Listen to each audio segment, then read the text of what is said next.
It's the 13th of the month of November in the year 2025. Good morning. Welcome to the morning news. This bulletin is coming to you live from the news app here at Adesawe Kanda. We're live on Facebook as TV3 Ghana and on DSTV as channel 279. My name is George Queenie. Top of the stories is out. Board of Inquiry set up to probe Elwak stampede, which killed 6 people, as government assures families of support. Ahead of the budget statement later today by Dr. Keselato Forcing, we bring you expectations of businesses and Ghanaians.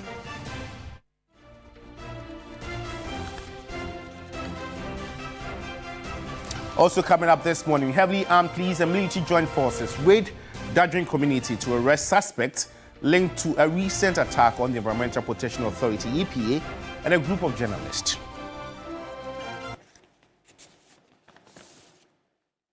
Well, we have details of these stories and many more coming up in the next 20 minutes if you spend your time with me. Also, you can get interactive with us. We are live on Facebook as TV3 Ghana. Let's begin from this sad development. Family members of victims of the military recruitment stampede that claimed 6 lives are yet to be officially informed, as the identities of the deceased are still being verified. The tragic incident has led to the suspension of the screening process.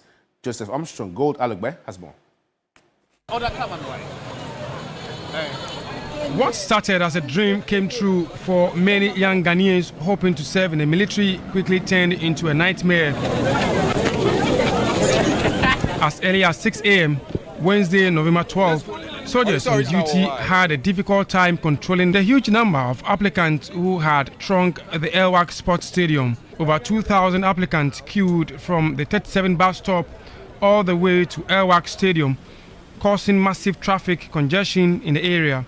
Within minutes, the numbers doubled, and when the gates were finally opened, chaos ensued.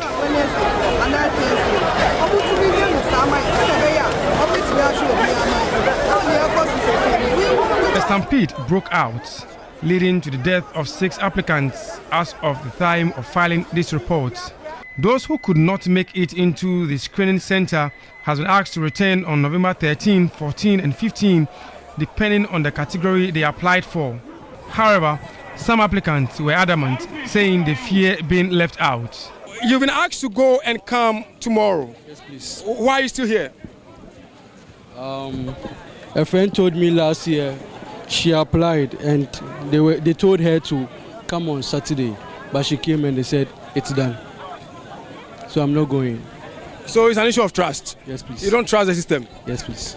Somebody said he has been here for the past 2 years. It's still the same thing. And he's going through the same thing he went through last 2 years. So what is it? Soldiers on duty tried to disperse the crowd but were unsuccessful. Later in the day, President John Dramani Mahama, accompanied by some ministers and the military high command, led by the Chief of Defense Staff, CDS and service chiefs, visited the 37 military hospital where the injured and the deceased were taken. The commander at the 37 military hospital, Brigadier General Evelyn Abraham Kwabia, briefed the media. Casualties we have that came through were 28 in number. Those who are dead are 6 and not 12. Those who are critical and in ICU are 5. We have 12 who are fairly critical. The rest are stable. Although the recruitment process has been temporarily halted, hundreds of applicants continue to camp around the Elwak Stadium, hoping not to miss the next round of screening. For many of these young ones, their dream to serve their country remains alive. But for the families that have lost their loved ones, their pain will linger for long. Some security analysts have advised, should we have about 8 centers here in Accra, this stampede could have been avoided. Many also believe that for us to reduce the crowds that throng the Ghana military recruitments, all security services must embark on their recruitments at the same time to reduce the numbers seen at each recruitment. Joseph Armstrong, Gold Alugbe, TV3, Elwak, Accra. Meanwhile, the military says 28 people were conveyed to the 37 military hospital for treatment.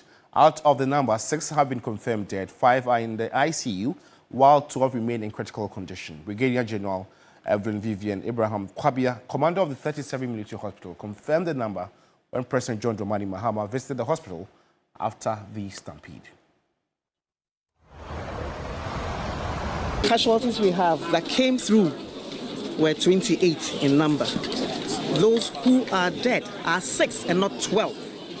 Those who are critical and in ICU are 5. We have 12 who are fairly critical. The rest are stable. She's going to address you on the details. Well, away from the stampede, from households to businesses, expectations are high. As the nation awaits the 2026 budget, my colleague Grace Hamwa-Ajiman takes a closer look at what goes on in the mind of the Finance Minister, Dr. Kesla Toforsin. For the Finance Minister, the countdown is not just about numbers, but about people. Families hoping for stable prices, businesses seeking relief, and workers waiting for clarity. Balancing these expectations is no small task. Economic development in the first half of the year do not warrant a revision to the macroeconomic target and the appropriations bill. The Speaker, I am not asking for additional money from the Appropriations Act. Although we have made significant progress, we are cautiously optimistic. Inside the ministry, it is a race against time. Former Finance Minister Seth Tekpe tells me it takes analysis and simulations. While advisors weigh every policy option, the minister studies every line to represent the hope of the nation. We wouldn't even be within, our comfort zone. And therefore, it means that we have to do more. We must be cautious. First of all, with false accounting, pushing things into footnotes and the rest. It will only make us complacent. But we must also be conscious of measures at the primary balance, which can also make us complacent. We need to overachieve. And these lines in the budget have real-world implications for the market woman, for the trotro driver, and the minister must also think about balance. Dollar no sun sambra from my because your new man at Eddie cities safer and to $20 and back for my cities. Stable. Currency stability is what we want, especially with the CFA and the dollar. Oh, budget what me now to no man be tax when they go no what me if you on times no man be There are a lot of taxes on goods and services. We want them reduced. For economist Dr. Edu Owususa Akodie, the minister is not new to budgets. The minister is not new to this. Last year he presented the budget. I think a few days before the budget, he went to the market to have a feel of how the actual markets run. So we think that by now he should be crossing the T's and dotting the I's. By now, all MDAs and MMDAs have submitted their budgets to the minister. I'm sure by now he'll be doing some last-minute touches, doing rehearsal if possible, and especially making sure that his speech syncs well with the people of Ghana. He's a politician, so he might give it some political color. IMF conditions, debt sustainability, wage bills, infrastructure demands, and social protection expectations are high, while the minister wraps up. As the finance minister readies to present the budgets, he presents more than just figures. He carries the hopes of a country, and Ghana will definitely wait to see if the 2026 budget will meet these expectations. Grace Hamwa-Ajiman, TV3 News, Accra. President John Dramani Mahama says government will work closely with organized labor to roll out reforms aimed at strengthening the public sector and improving service delivery. And the president is confident the reforms will help set the economy on a sound footing and promote socio-economic growth. The 14th Delegates Conference of the Public Services International opened in Accra with a call on government across the world to invest in strong and efficient public service institutions. This International is a global umbrella organization representing more than 30 million workers worldwide. In Ghana, members include the Civil and Local Government Staff Association, CLOCSAC, the Ghana Registered Nurses and Midwives Association, GRNMA, the Public Services Workers Union, PSW, and the Public Utilities Workers Union are affiliated members. At the opening of the conference, President John Dramani Mahama highlighted the critical role of public service institutions in driving growth and development. This calls for a new social agreement between government, labor, and citizens. It must be a partnership that is founded on fairness, productivity, and mutual respect. Our strategy, therefore, is to work collaboratively with organized labor to develop reforms rather than impose them. Because genuine reform only succeeds when it is done with workers and not over them. He said government will collaborate with organized labor to ensure that policies such as 24-hour economy are effectively implemented to boost productivity and job creation. Move forward towards a 24-hour economy. The public service remains the driving force behind this transformation. A 24-hour economy relies on efficient and responsive public institutions, hospitals that operate around the clock, ports and customs officers that clear goods smoothly and seamlessly, and local assemblies that provide services without obstruction and delay. The Executive Secretary of CLOGSAC, Isaac Bampo Ado, urged the President to ensure that persons appointed to public service positions are competent and qualified.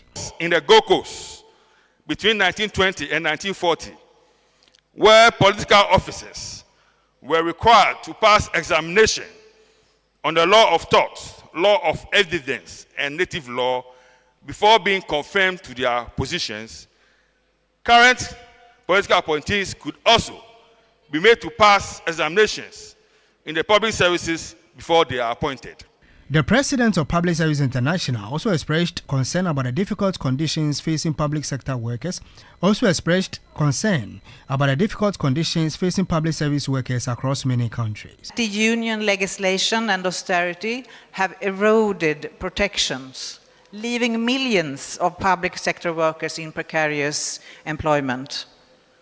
We see non-payment of wages, delayed salaries, casualization of labor, undermine livelihoods. The conference is expected to discuss ways of improving efficiency in public service delivery and strengthening international cooperations among member unions. As part of new passport reforms rolled out by the Foreign Affairs Ministry, persons who require passports within 24 hours due to essential reasons can have them processed at all passport offices across the country. Foreign Affairs Minister Samuel Okudzeto-Ablakwa says new passport fees, which have been reduced from 500 cedis to 350 cedis, will take effect from Thursday, November 13, 2025, which is today.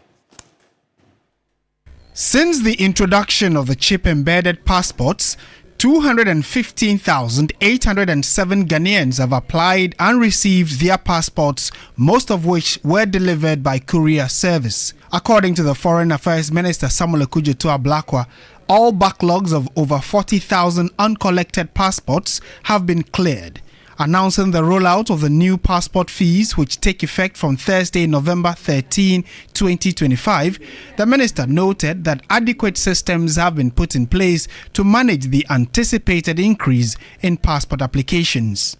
There are some who may be thinking that because of the reduction in fees, the quality of the passports will reduce. No, it's the same quality, the same chip embedded passports.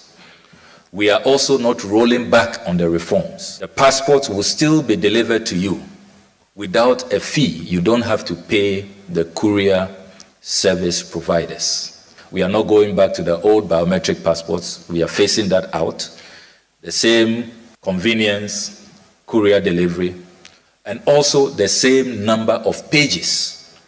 We are not reducing the number of pages because you are paying 350 cedis. It is the same value. The value, the quality, the convenience is the same. The only thing changing is the fee.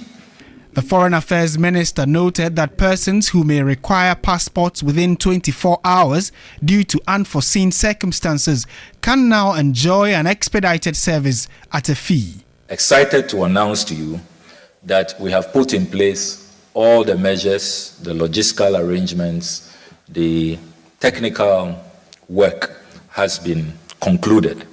And from tomorrow, if you want to obtain a Ghanaian passport in one day, within 24 hours, same day delivery, you can get it Once you apply, you meet the criteria and you pay the special rate.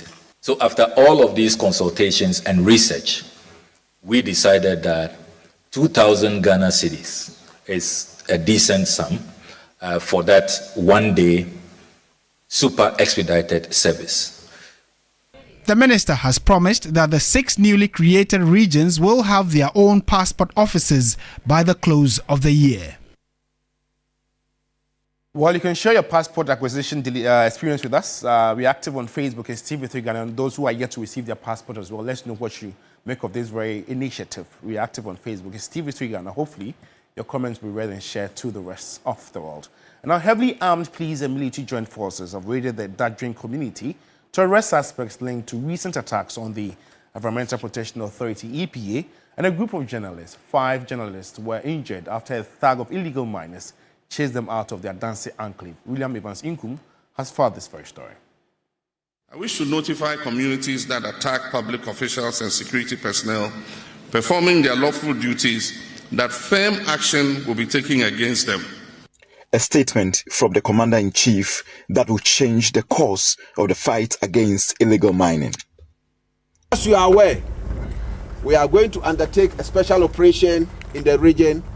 You know, the locations will be disclosed as we move. All what the Inspector General of Police want you to do is to be professional, extremely professional as you conduct your business. Yes, sir. Acknowledge the fact that we are going to work with and on human beings. Let's ensure that we do not trample on the law as we execute our duty. Yes, sir. A full-scale operation. Dozens of heavily armed security personnel from the Ghana Police Service and the Army combined. Destination, Dadrin.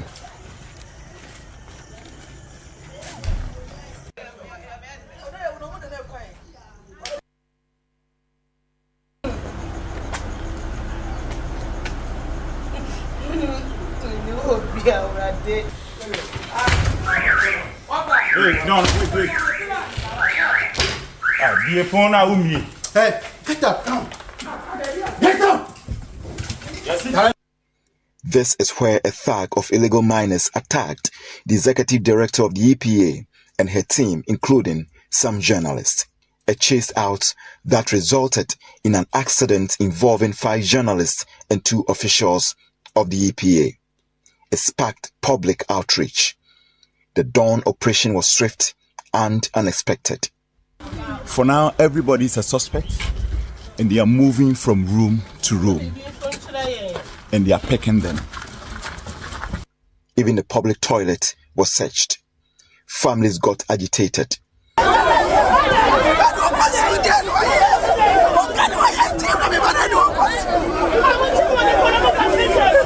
The suspects were escorted to the police depot for screening.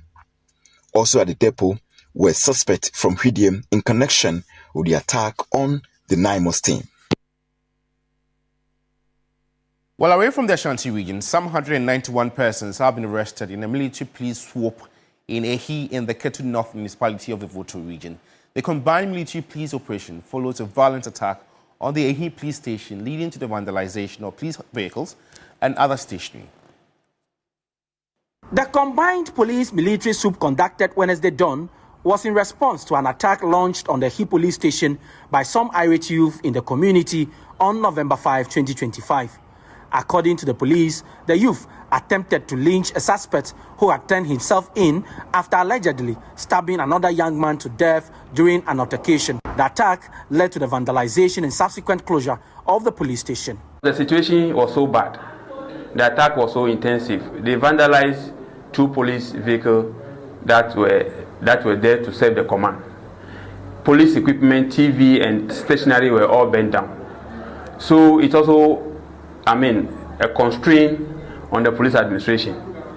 So I believe sincerely the Inspector General of Police is working around the clock to post more men and to retool the station so that very soon they will start operation. We cannot deny other innocent citizens of their right or their right to security.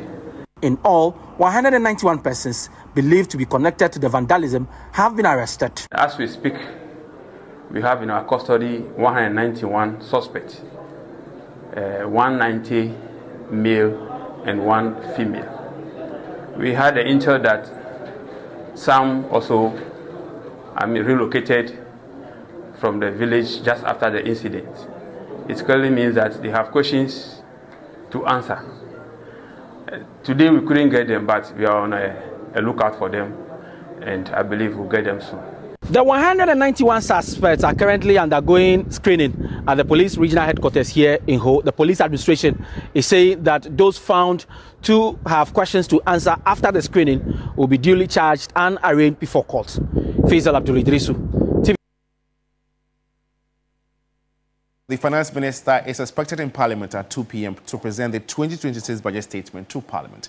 Trust your authoritative TV station TV3 to bring you all the updates here and also on all other platforms. My name is George Quinn. For more news updates, log on to our website, is freenews.com. Have a good morning.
Charlie. I even love that. It said choose to be optimistic. It feels better. The Dalai Lama. Yeah. Wow. Shadrach, Abe, and Anita. Yeah. Innovation. And then even Grams Morgan makes it even more beautiful. Yes. How I are like you? this song. Just 24 hours? Yes. After going through your birthday period? Thank you so much. How was it for you? I hope you had some great dinner. Oh, yeah. Spent some time with your friends and family. Had some seafood. Yeah. Some natural juice. Great. I mean, it was really nice. Okay, fruit juice. Yeah, Let fruit me just juice. Natural. Yeah, it's still natural. Let me just clarify that. But yes. A day after your birthday, happy birthday to you. Thank you. Thank you so much for. I wish you a fruitful year. Amen. May all your dreams come true for you. Amen. And thank you so much. Whatever you desire, may that also be replicated and may it come to pass. Amen. You're Thank you so much for yesterday. I really had a lot of fun. Good to see you once again. Yes. In great spirits. Yes, thank you. All right. Engineer Samwachum.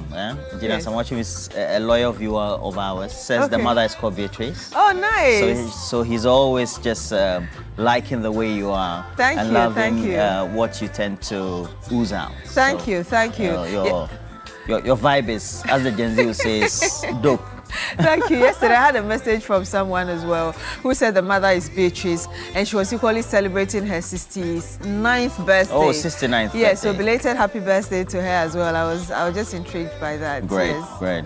Okay. And then Guy G. You know Guy G? Yes. Okay, says hello to you as well and that it was good seeing you yesterday. Yes, thank you so much, Guy G. Thank you all for celebrating my day yesterday. It was really great. Thank you. All right, so all of you, welcome to the show. We're grateful that you have made time to watch us once again. And it's not only on mainstream television, but also across social media. Just in case you're now dressing and getting out of your home, please make sure that you log on to TV3 Ghana across social media. It could be Facebook, it could also be TikTok or X, formerly known as Twitter or YouTube. Get to watch us as many times as you can. Or if you're also one of those loyal viewers like Prince Nani Ao York, Zilis Dwayne, Uncle Charles Thompson, or let's say even Mr. Mensah, that's Kwesi Mensah, who lives in Albany, New York, and you have to work, and you're not closing your shift, don't worry at all. You can also watch us on online as well, social media as well. Yes. It's a big day. We have the budget. Yes. It is. But it's also a budget coming a day after a disaster, right? So it's kind of mixed feelings, really. Yeah, certainly. And incidentally, the finance minister is the acting defense minister. Yep.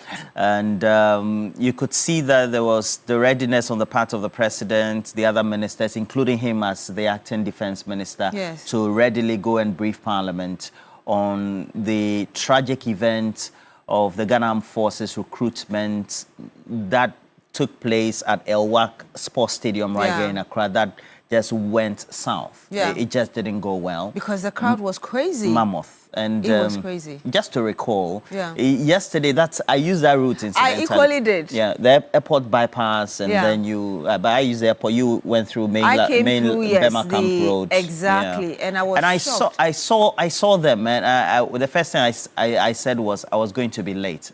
I didn't think that by the time that we'll finish the show, and then the incidents were recorded, just within the time that we were climaxing or closing the show, we're going to have the stampede that we did. But you look at the mammoth crowd or the rally, and it's the crowd, the numbers in themselves, and you have to say that it didn't have to take some fatalities or deaths for us to change the way we do things amid all the best technology that we have in the world today. And that's why it hurts me that in scenarios like that, it always reminds me, and it seems the country is more reactionary, because really it didn't have to take this to happen for us to, like you just said, realize that we need to put in the right mechanisms, even for Parliament to have a conversation around this. I mean, it shouldn't always be like this. It's just bad. So we want to have, and it was still yesterday that I was talking about why some of the armed forces of this world choose not to look at body sizes within the various segments of the personnel that they have. Yeah. And so these days it's no more machoism. I was having a conversation like that. Yeah. So the missiles that Iran, for example, threw at Israel, I'm sure those who man those drones or those automated equipment that were throwing the drones or the missiles won't be more than 50. Yeah. Do you understand? Yeah. So it's no more like the 18th century or the 19th century, or let's say you're having a First World War, a Second World War, let's say a conflict somewhere, and you have to amass 20,000 troops to be in a battlefield. These days, everything has gone to tech. And more of intelligence gathering and all of that. But so it's the intellect of the person that forms your army and the basis by which you make the battle decisions, so to speak. Because these days you don't make the decisions based on how many troops should be deployed elsewhere, but what sort of technology and the mindsets in managing those technologies for the deployment. US didn't have to go to Iran to send what it did to destroy that nuclear plant, for example. They just used some manned aircraft, some drones that were also unmanned. And so I think that I don't know, there's something structurally wrong with our society. It's not particularly only about Ghana, but the African continent. And it is also because if you look at the nations that have lagged behind, the Western countries, and how some of them, especially China, you take the ASEANs, for example, whether it's Singapore, it's Malaysia, it's Indonesia, among many others. And then you even take a look at the Arabs now, those in the Gulf, whether it's Saudi Arabia, the United Arab Emirates, Oman, Bahrain, and how they've used their own monies to be able to transform their society. And we still seem to be lagging behind the development of the world in that paradigm and not shifting. Especially there's a clear problem with us as leadership. And we're talking about all facets of the society, whether it's a political leadership, it's a civil society, etc. And something has got to change. We can't be doing the same things all the time and be expecting different results. It just won't work. And I don't know whether I see the right sort of people within our generation that are radical enough to be able to conform to things that would transform unfortunately, and then give us the change. I don't even see that. You see a lot more people who are going in for the leadership positions because it gives them, that boost. It gives them that, not necessarily because they really want to make any change, but they have to be there. You don't see a lot of people like that. It's so sad. When I look at pre-independence and even a little after independence, you see the kind of leaders the country had. You could see that they really wanted change for the country. But you don't seem to see that. The passion is towards what can I get and what really in terms of my immediate satisfaction. And it makes it sad. And the fact that every time we see the problems, but we don't want to fix it because sometimes people benefit from the problems and the ills of society. So we really need to fix this. That's people don't have to die because they wanted employment. But again, something also struck me as I was coming yesterday and I saw the huge crowd and I was wondering what was happening. So I remember stopping severally and asking people who were driving in different lanes, and they confirmed to me that that was what was happening. And the first thing that came to mind was, wow, if we had jobs, or it wasn't that difficult for people to find jobs, you wouldn't see this huge crowd as well. And so it's a challenge that needs to be dealt with from all angles. Which is why we still have a lot of young people. And so that angle that you point out is right. And I think that, so the president has been voted into power and he has this enormous responsibility to be able to create jobs and to have young people mass up. And yesterday, when he went to the 37th Military Hospital, you could see clearly from his demeanor, he knows that he has great responsibilities. He only has a term. Somebody else will have to come and continue. But the point is, what avenues are there? If people had choices, would they want to join the security services, i.e., whether it's the army, the fire service, etc.? And so there's something that's plaguing us. And it doesn't only speak to us, those young people, but even the generations to come. But again, aside from the issue of leadership, there's one thing that I've also heard a lot of entrepreneurs say. A number of the young people, it's like they want to work, but they don't want to work. And so you're giving them responsibilities and they're either doing them half-heartedly and sometimes you hear... you hear a lot of them... I have those experiences all the time. You hear a lot of them say that you're giving them jobs, they are giving excuses, And I remember having a conversation with this entrepreneur who said that she employed about 3 young ladies and none of them wanted to work. One repeatedly was coming to work late and she was having problems with why the madam was asking her why she was coming to work late. And eventually she had to say, listen, if you can't stick to time, then you have to go somewhere else. After 3 months, she didn't find any place and she wanted to come back and say, I'm sorry, I want to now follow your time. And she said it was too late. And I was sad for her because she had the opportunity. And so as we are asking leaders to create jobs and to ensure that the environment is okay for especially young people, there also has to be that reciprocity on that side as well to ensure that it's a 50-50 kind of, or it's a win-win situation for everybody. And then we move forward as a society. Yeah, you're right about that, the generation. There's something. I think that maybe we need to reorient ourselves as well. Yeah. So they don't want to do like very manual work.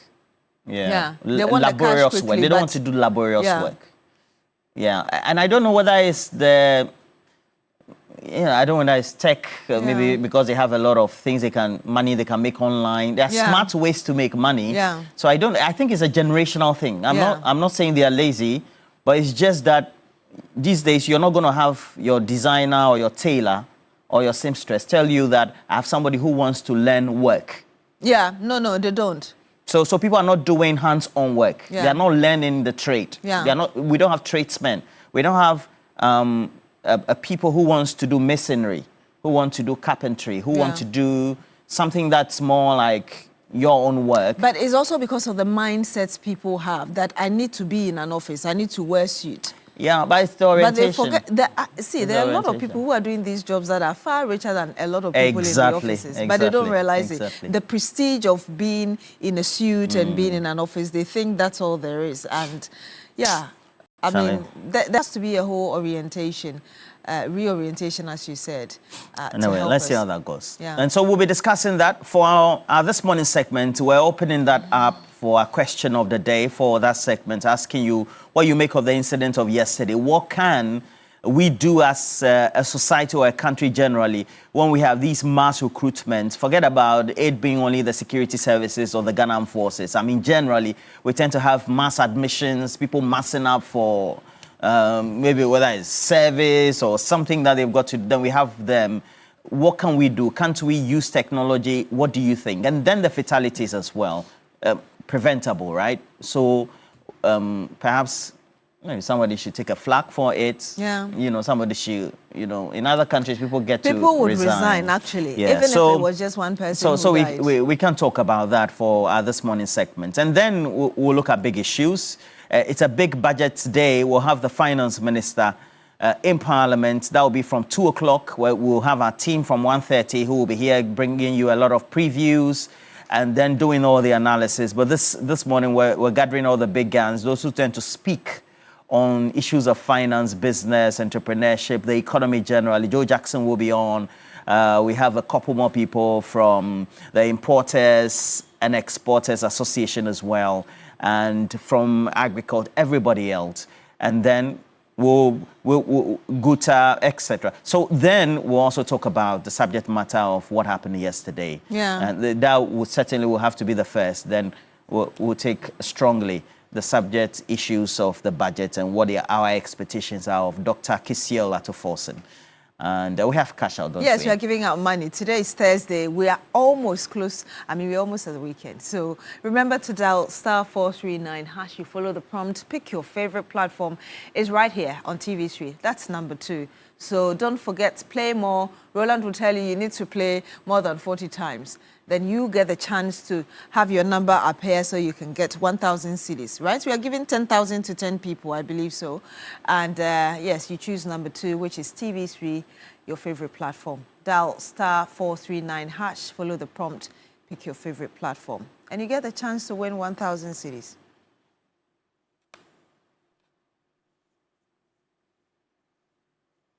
And you're welcome to the This Morning segment.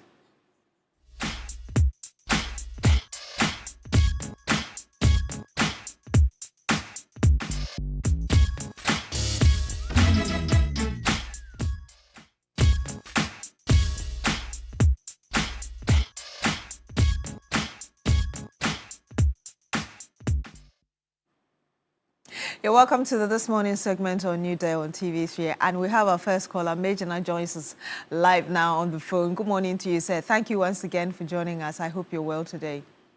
Oh, by the grace. And I thank God that you celebrated your birthday, but I was not aware.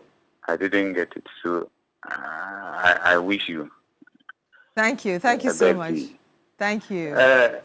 In fact, I am not a happy man this morning because of avoidable situation that we as people should have.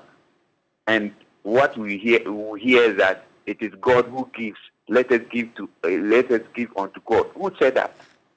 If it happened to you, will you be happy? If we have put you in the mortuary, will you be happy? This is very avoidable. A P1 people can arrange this without making it personal. So the military leadership should be questioned and fined. They should send them to court. When we begin doing this, people will realize doing right thing.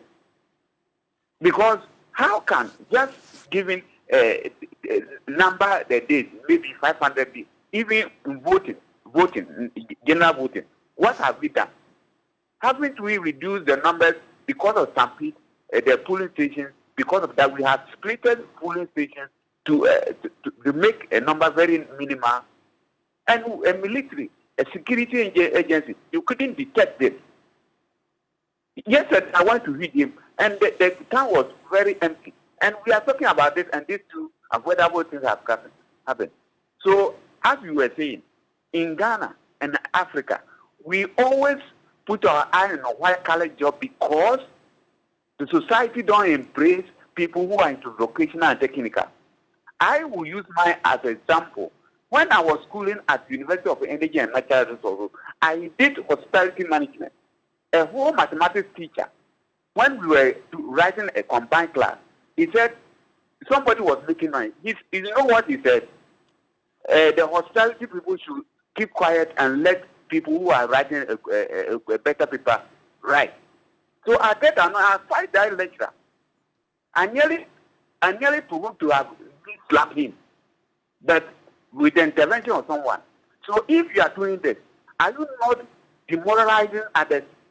And I think these are the things we need to talk about. So if we want people to get interest, there are so many, I used to say, there's money on the street. We are stepping on it. But because we don't know that we are stepping on money, we are rather struggling for money. Money is on a vocational and technical course. But because we don't package it well, we don't make it attractive. People don't want to venture into that area. And I sided with you, you and Roland this morning.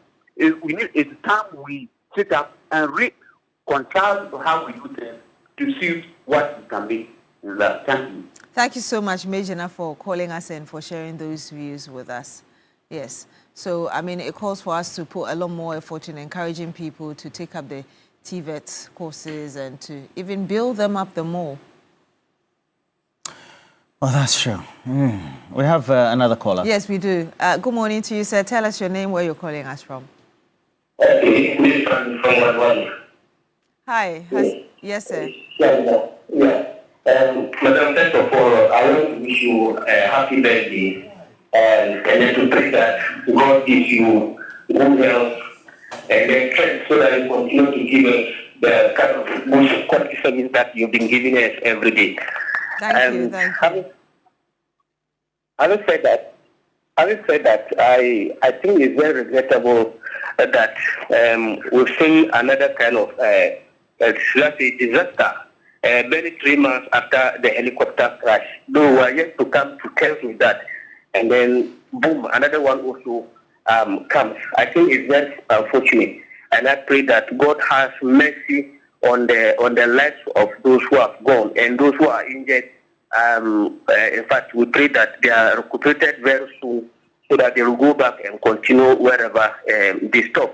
But I want to blame the organizers a bit because they should have, anticipated that such a thing will come. Because the last time they did this kind of recruitment in the military was 2021. After then, there hasn't been any kind of recruitment. So the numbers are colossal. So they should have known that when they open the application or they are going to do such kind of things, yes, the people will come.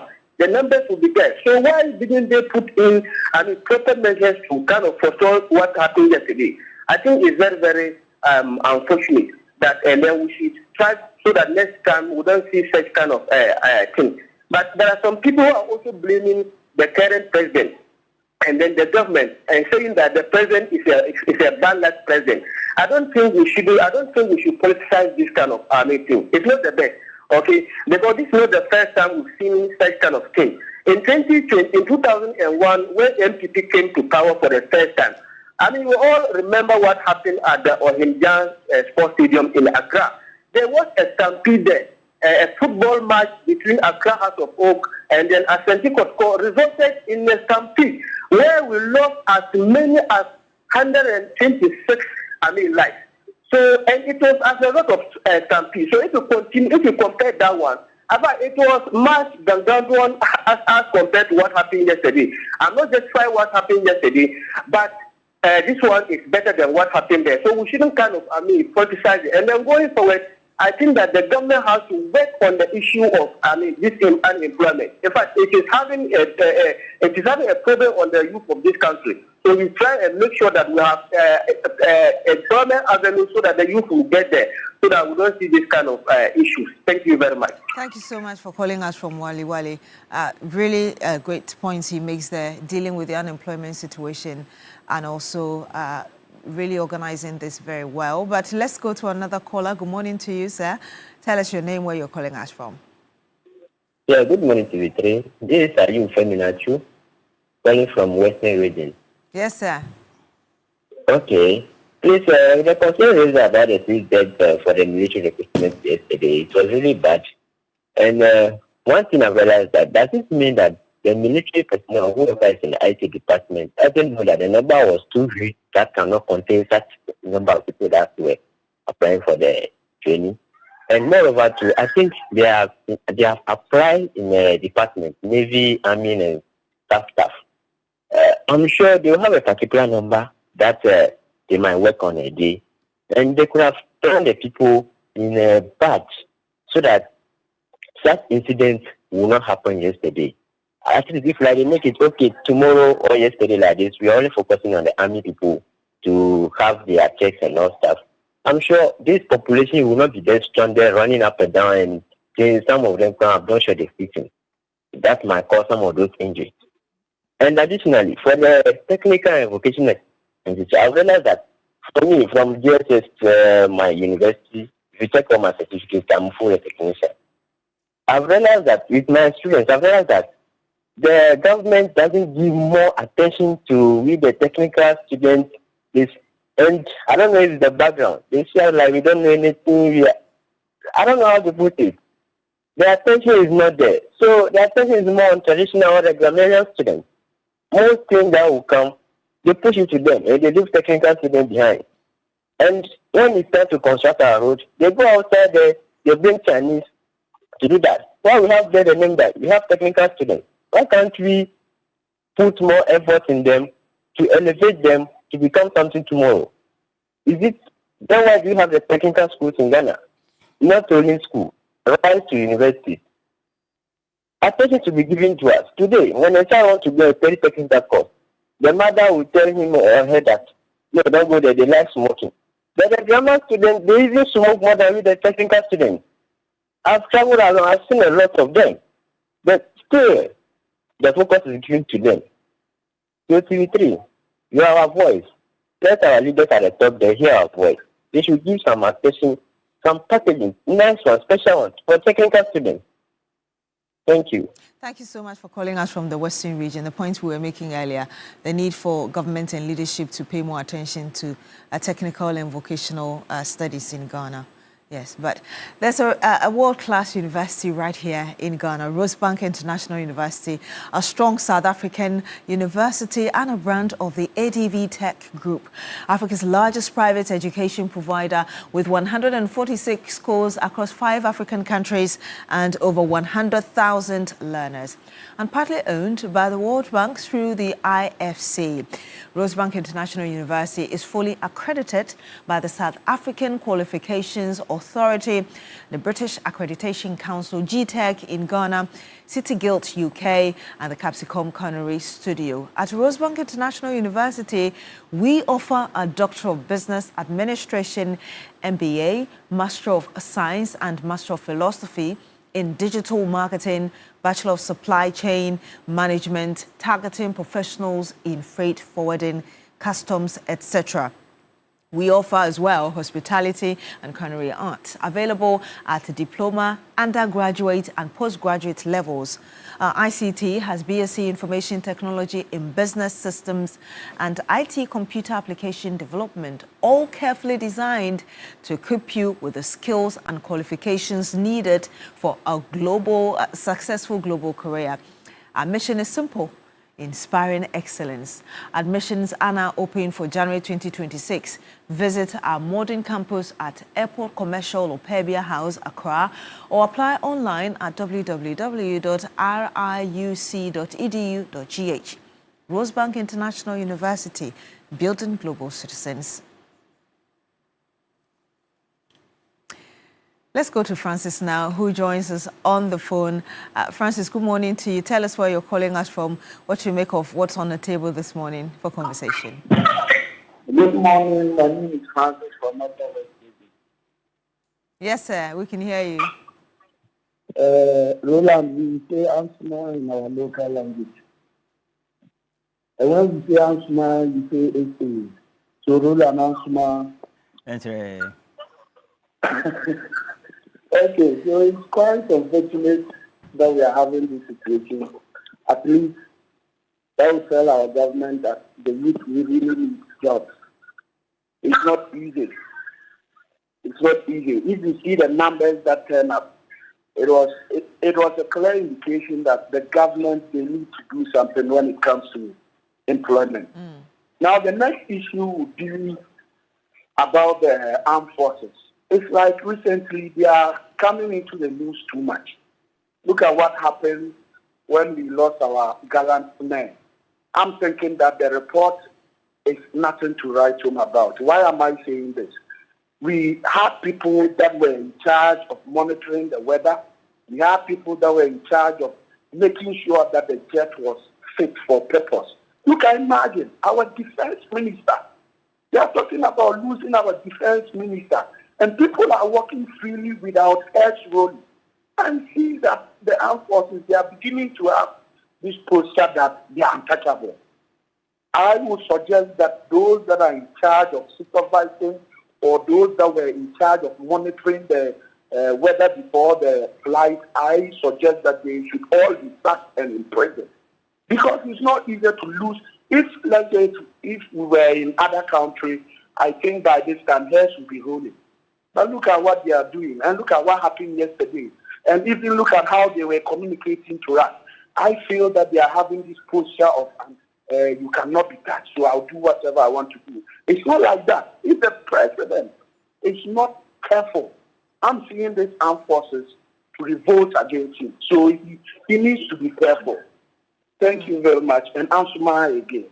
Okay. Thank you very much for calling in and sharing those thoughts with us. Thank you so much. I have a couple of comments, so I'll take you through. This one is coming from Chief Mante in Akosombo, said, it's as if our leaders in this country don't take the citizens of the nation serious at all. So it means that the recruitment authorities didn't have any plan as to how organized this program should be to avoid the disaster. The outcome has been very sad. Let me say good morning to you.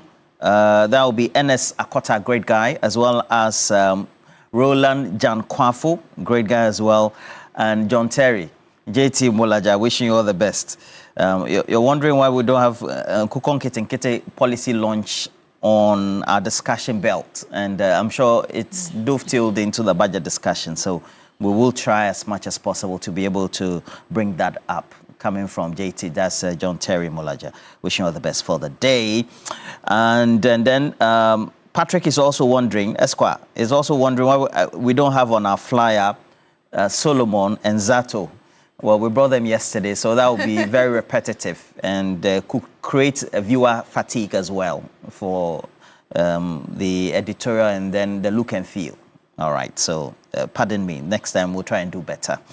This one is coming from Cephas. Cephas also says that our security services, especially the military, they do have a serious problem. He continues, in this day and age and time, during recruitment exercise, we have soldiers pushing applicants around and hitting them on the chest, and then also with pay sticks and putting them through rigorous situations as if they have commenced their military training already. Then he brings this one. He says, this is anachronistic. They should change. Thanks to all of you. And this one is coming from Richard Amankwa, a.k.a. Kwashi. Good one to you, Mr. Kwashi. He says, thank God for a new day. And then say happy birthday to Beatrice for me. As for what happened yesterday, only God knows. What I was expecting them to do was to let the respective candidates come. And like, let's say they'll come and join the military today for those who want to join the military, Navy the next day, and then also the Air Force the next day, and the Army maybe another day as well. I think that could have avoided all this problem. Richard Amanko Kwashi Putina, and I think they make sense. So we have the Ghana Navy. Yep. We have the infantry, so we have the military in itself. Yes. Then, of course, we have the Air Force. Yes. All right. So you say the recruitment should be apportioned or scheduled in such a way that for the mainstream army, this is what we have. Exactly. For Air Force, come at this stage. Just like the way you're supposed to do registration if you get an admission to a university or something like that. They don't lump everybody together and say come together. Indeed. Yeah. I mean, somebody would say that this is easier said than done, but I don't think this was also complicated to organize either. I mean, we can always manage huge crowds. I think we do have another call on the line. Good morning to you, sir. Gabriel, actually. Thank you so much for joining us this morning. Tell us where you're calling us from and what's on your mind. Good morning. A belated birthday to you, and send my greetings to Roland. Thank you. This is Gabby. He normally calls me Gabby. Okay. Hi, Gabby. It's a day of, in fact, yesterday was embarrassment, you know, and I feel ashamed for this thing to happen to a country like Ghana at this day and age. Like you rightly said, the military is divided in so many ways. I think they have the Air Force, they have this. And so I don't know how come they did not decentralize this process to the extent that they pack our youthful, our team to that particular center. So my point here is that the government, especially the acting Defense Minister of Defense, should let them probe this process very well and as to how much these innocent guys paid. Because if you look at the number, military should have known the number that they are supposed to recruit. And so if you are selling a form out there and you get to that number, you close the system. Or if you want to, you decentralize the system. And I'm saying that those who will not pass through this process, their money should be refunded to them. Because it's not fair. Just look, if you watch, look at the numbers, the guys back there, and how many of them are going to be recruited. You see? So we are saying that, for me, let us not put, Mahama has nothing to do with this. It is the military and their system that didn't work. And so they have to be cautioned. And those who have to be disciplined have to be disciplined. Because the country is going forward. Mahama is doing everything possible to make things work. And now look at this kind of embarrassment. The international community is looking at us as if we are going to, I don't know what it is, whether it's rally or what. It's so embarrassing. So we are pleading with the system. This one is not talk. Let us not talk. We have to act on this now. Some of us are not going to leave this matter. We have to make sure that we get to the root Those who have to be punished so that it serves as a deterrent for the next year recruitment in the police, in the other services that will be doing recruitment, so that they do proper structuring. Thank you so much, Gabby, for calling us. I think we do have a female caller. Good morning to you, ma'am. Tell us your name, where you're calling us from. Good morning, Beatrice. Good morning, Roland. How are you, my guy? Good morning. My name is Olivia. Olivia. Olivia, yes. Did you call yesterday? I did. Yeah, great. Thank you for staying loyal always. He says we're having a lot of females trying to binge on the call routine because it's not easy to get through the number. Exactly. You have to call Olivia. Shadrach Abe says that if you're not married, oh my God. Shadrach says he's if you're not married, he'll marry you. He should see you. I'll give you all the details. Fantastic. So I hold the key. About the issue, it's so sad. Another Black Wednesday of losing 6 young women. I mean, it's so sad. You take care of your child. I mean, through it all, and then you pick your bag. I'm going to look for, or I'm going to try and see if I can be joined to any of the services. And then all that a parent will hear is to lose his or her daughter. It's so sad. The military has failed at this point. Yes.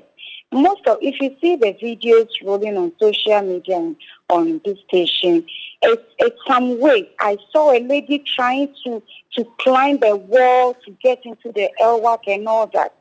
Please, the military, we believe so much in them. We have hope in them. They should just try and organize things well. This is so sad. It is sad to lose 6 people. It's sad. They should try moving forward. I'm sure lessons are being learned from this. We shouldn't wait for disaster and stuff to happen before we learn lessons. We've come out of age. We've grown. Ghana is grown. We should be doing better and well than this. I'm sad. I was really sad about it. And may God have mercy on our nation, and then no more Black Wednesday. Thank you. Indeed. Thank you so much, Olivia, for calling us and also sharing your views with us. Okay, and I'll have a couple of them as well. Good morning to you, Edmond Combat, Managing Director, Temawa Refinery, Alhaji Jibril as well, National Security. Wishing all the best for the day. And this one is coming from, so we have this one coming from Prince Enrico Fodria, who says that very unfortunate incident yesterday. May their souls rest in peace. We could have done better. PHK. That's the hashtag in there. And then this one is coming from Master Planner Junior, Policy Analyst Kintampo. The stampede at the LWAC Stadium is so worrying. We have to put in proper strategies to prevent a future occurrence, all right? And then we also have Bonti Benjamin. It is very sad to lose patriotic youth in their quest to serve their beloved nation. Let's take a cue from yesterday's challenge at LWAC and put together modern measures in our recruitment processes. Rest well, patriots. Bonti Benjamin bringing that to us. And then Nelson Akotia says that let's even assume all those applicants got the chance to enter the stadium. Can they finish with all of them yesterday, or could they have finished with them, all of them yesterday? What at all is this? Young ones fighting for their future, and this is what they got due to someone's negligence. Somebody has to be held responsible for this. Kofi Kwating Ngamanin Kukro says, to say institutional failure is to diffuse moral responsibility and culpability. People run institutions, and those entrusted with the safety of hundreds of hopeful recruits, many of them young women, failed. Some officials plainly slept on the job. Until we name and shame and hold those people who are in those positions taking the decisions accountable, negligence will remain costless and the same preventable tragedies will recur. All those insulting the president and etc. They should hold those institutions and their heads responsible, and they alone should be responsible. Simplicity, you say. And then I have Kwekweron. Good morning to you. He says that we're watching you live at the new Tafo Government Hospital, the emergency unit. So say hi to Mabel. Mabel, the new Tafo Government Hospital emergency unit. Mabel, good morning to you. Camille as well. Kwekweron or Aaron Brasso. He says, this Ghana Forces recruitment could have been avoided. And what happened yesterday? Navy for Wednesday, Army for Thursday, Air Force for Friday. At this, we would have reduced the numbers and also prevented what happened yesterday. I think that the same thing Richard Amankwakwashi also said. Akasokri Joseph said, I wish all those who were hospitalized would have automatic entry into the armed forces. Those who die, their families also to nominate one person to replace them. I think I saw somebody post them as well. I see a couple of people as well. And Philip Abuchi Keta says, bro, it is very sad. Just going to look for your daily bread, and it has resulted in death. Oh no, we need to restructure our whole system. I think the military men must reshuffle their thinking. My condolences to the family. Philip Abuchi from Keta. Mama War of Yasogli State says, yesterday's incident was such a great loss to Mother Ghana. May God grant them eternal rest. More messages are coming. Do we have another caller? Yeah. I should continue reading. Oh, there's just a message. All right. Not be it for this morning, but I have a couple more. Okay. Ola Bode. And then also I see Ismaila Horoya, and then also Iben from Kwabenya, and a couple of you as well. Sorry, I couldn't read all your message. I see Isaac Hughes as well. Says happy birthday to you. Thank and you, then Mr. says Hughes. that Isaac Hughes Takrade says that this was unfortunate, and so we'll see how that goes. And then this one also coming from, let me read this one. Savior Nyanyovo. Good morning to you, Nyasa. Says this is avoidable. The leadership of the security services should have programmed the recruits for different days for different sections of the Ghana Armed Forces. We saw similar things during the recent admission of first-year students in some senior high schools. All of them put together, general arts put together, science put together, where parents complained over overcrowding. Let us wise up, in quotes, as a country and program ourselves if we anticipate overcrowding. We should remember our population is no more 12 million, 20 million. We're now over 35 million. Thanks, Nyasa Aveda. There's a short message from Kwablavi of Pokwasi Benghazi. He says Ghana has lost some future leaders and people are doing politics with stampede disaster by blaming President John Mahama. Why do some people do politics with everything that happens in this country? Thank you very much, Kwablavi, for sending your message as well. Remember that hunger can strike any time, but Royal King Cracker is always on standby when you need something enjoyable to munch on. Royal King Cracker brings the crunch and the buttery taste. It fits right into your day, morning, noon, or night. Royal King Cracker, choke your hunger. Just grab one and enjoy. This advert is FDA approved. And you're still here on Newday on TV3. Stay with us. When we come back, we'll bring you some more and the big issue as well.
on the fiscal side and the monetary side too. And so we have the Bank of Ghana Governor, Dr. Isiama, leading that charge there for the monetary side by way of managing monetary policy. And then also Dr. Kesiela Tufosen alongside Ampim Nyako, who also is a Deputy Minister for Finance, also Member of Parliament for Isujamai, also managing that charge there with all their team and the technical advisors and those in the market. But for us here is to represent the consumers and then the various segments of the economy, what we could have done better, what has been done right, and how that could be the foundation on which we should be expecting policy initiatives. For example, yesterday, the Nkukon Ketenkete policy was launched. But it also means that we also have to do that in such a way that when we have to look at the import substitution, we'll be in a position where for those produced locally, we could also have the market for them, whilst we also look at the import side.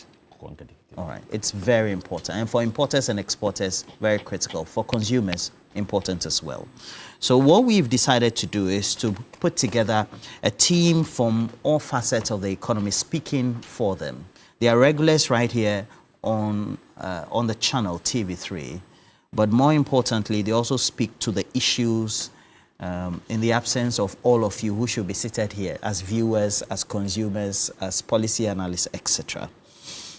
And so I have just close to me, he's a regular right here with us, and so we will just do the introduction as quickly as possible. Nelson Kuagbeji is a finance and tax person. Thank you for joining us, Nelson. Thank you very much for having me. My own good friend, Samson Asaki Awingobit. He is with the Importers and Exporters Association of Ghana. Actually, he's the Executive Secretary. Good morning. Very morning.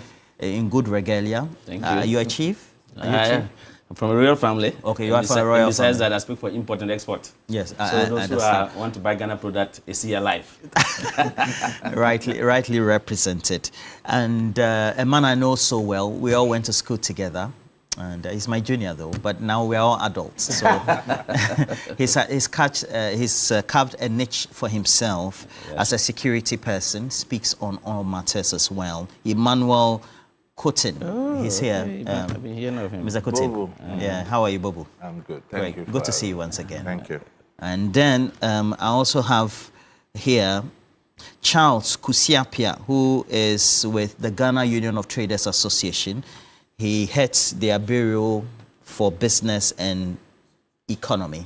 Thank you for joining us, Charles. My pleasure, sir. Good to see you. Good to see you. Your thing you're wearing, is it made in Ghana? Or made in Ghana. Made in Ghana. You brought it from China? No, made in Ghana. Made in Ghana. That is the patent of Ghana. Yours is the direct patent of Ghana. Joe Jackson, though, is an economist and also the CEO of Dalex Finance, very popular.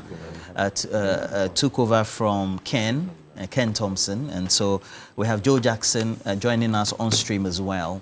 And what we do here is to blend technology as well as mainstream discussions as well. Joe Jackson, good morning to you. Uncle Tenen. Please, you've muted, so if we can have you on mute so that you respond quickly. Joe Jackson. Okay, can you hear me now? Loud and clear, Joe Jackson. How are you, Otenen? I'm very good. Papa. No, obey. Anyway, so we're here to do some great discussion. So let me also acknowledge for many of you who tend to watch us on our stream, we're grateful. As always, without you, we don't tend to know the aggregation of the numbers we have by way of the views, because it's always important that you share your views when you're watching us on social media or through the discussion platforms, TV3 Ghana. I acknowledge the presence of Frank Nana Kofiamwa. Good morning to you as well. Amma Michaels, good morning. I also see Charles Thompson. Charles Thompson lives in the UK, so he's a regular as well. And then Money Nimani and the rest of the team. Please share the discussion. Ayirakwa, I also see you as well. Let's have some great discussions this morning. But we will preface that with some insights, please. Michelle, ne yempenyefo nyinara yeshemu hey. Em say ne dikan ene awerɛhosɛm bi ɛto yɛn atɔrɛnkyɛm bi ɛto yɛn anɔpa yi mmerɛ bi atwa mu sɛ kɔba se yɛfa soja anaasɛ yɛfa police anaa biribi a wobɛhu sɛ ne ayɛ no kokwam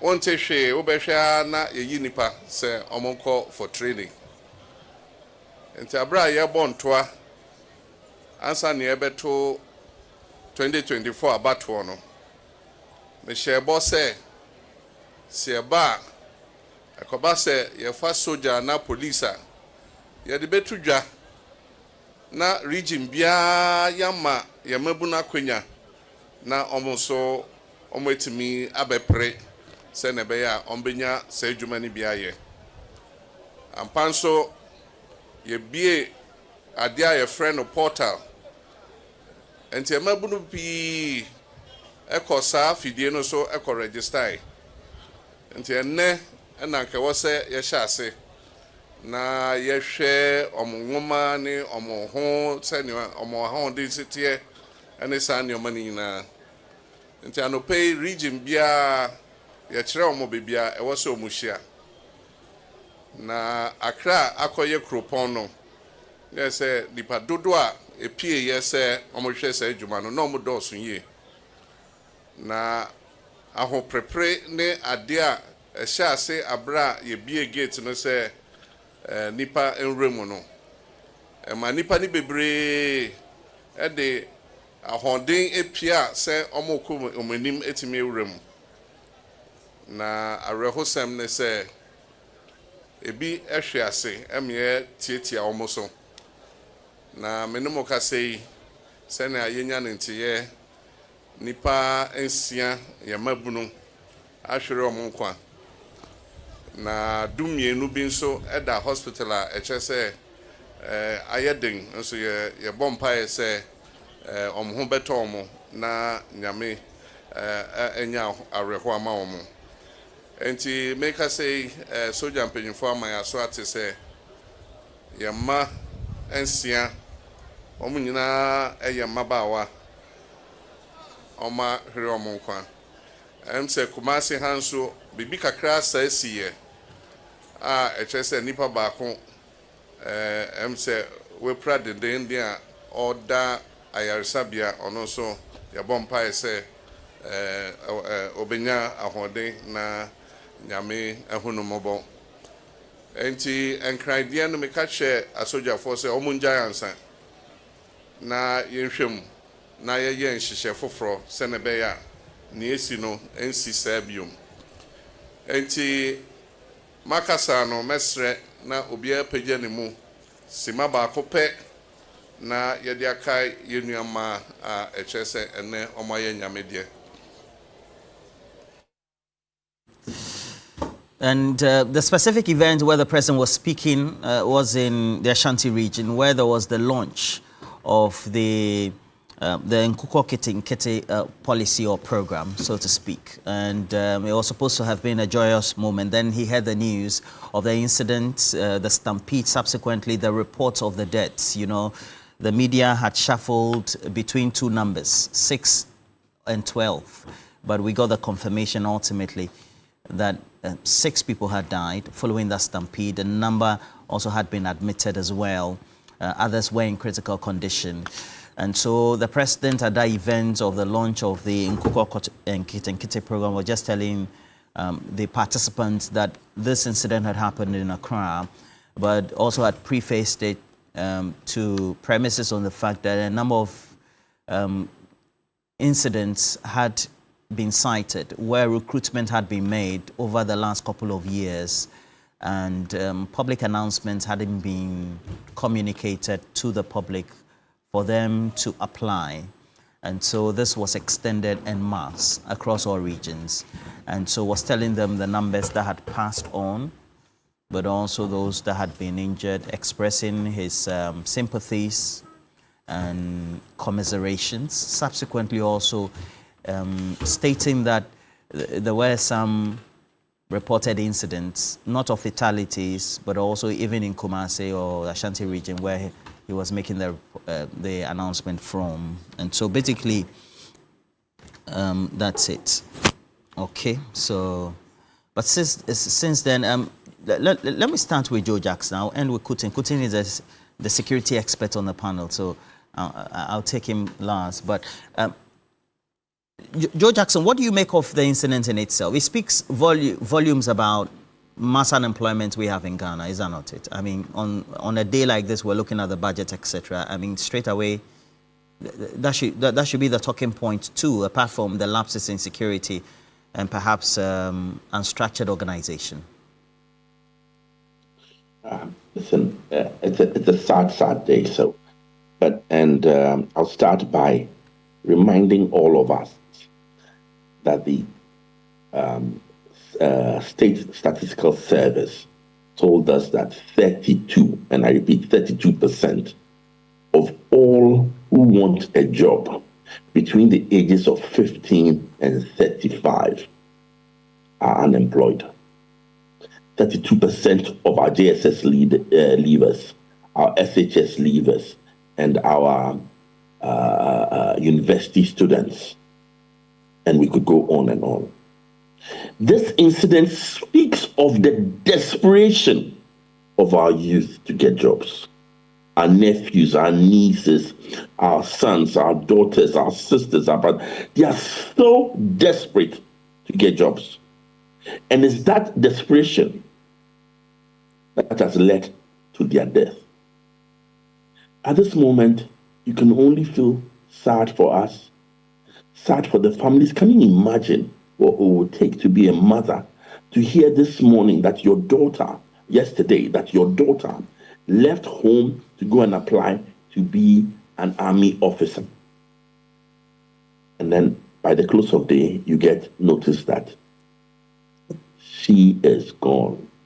I mean, that's terrible.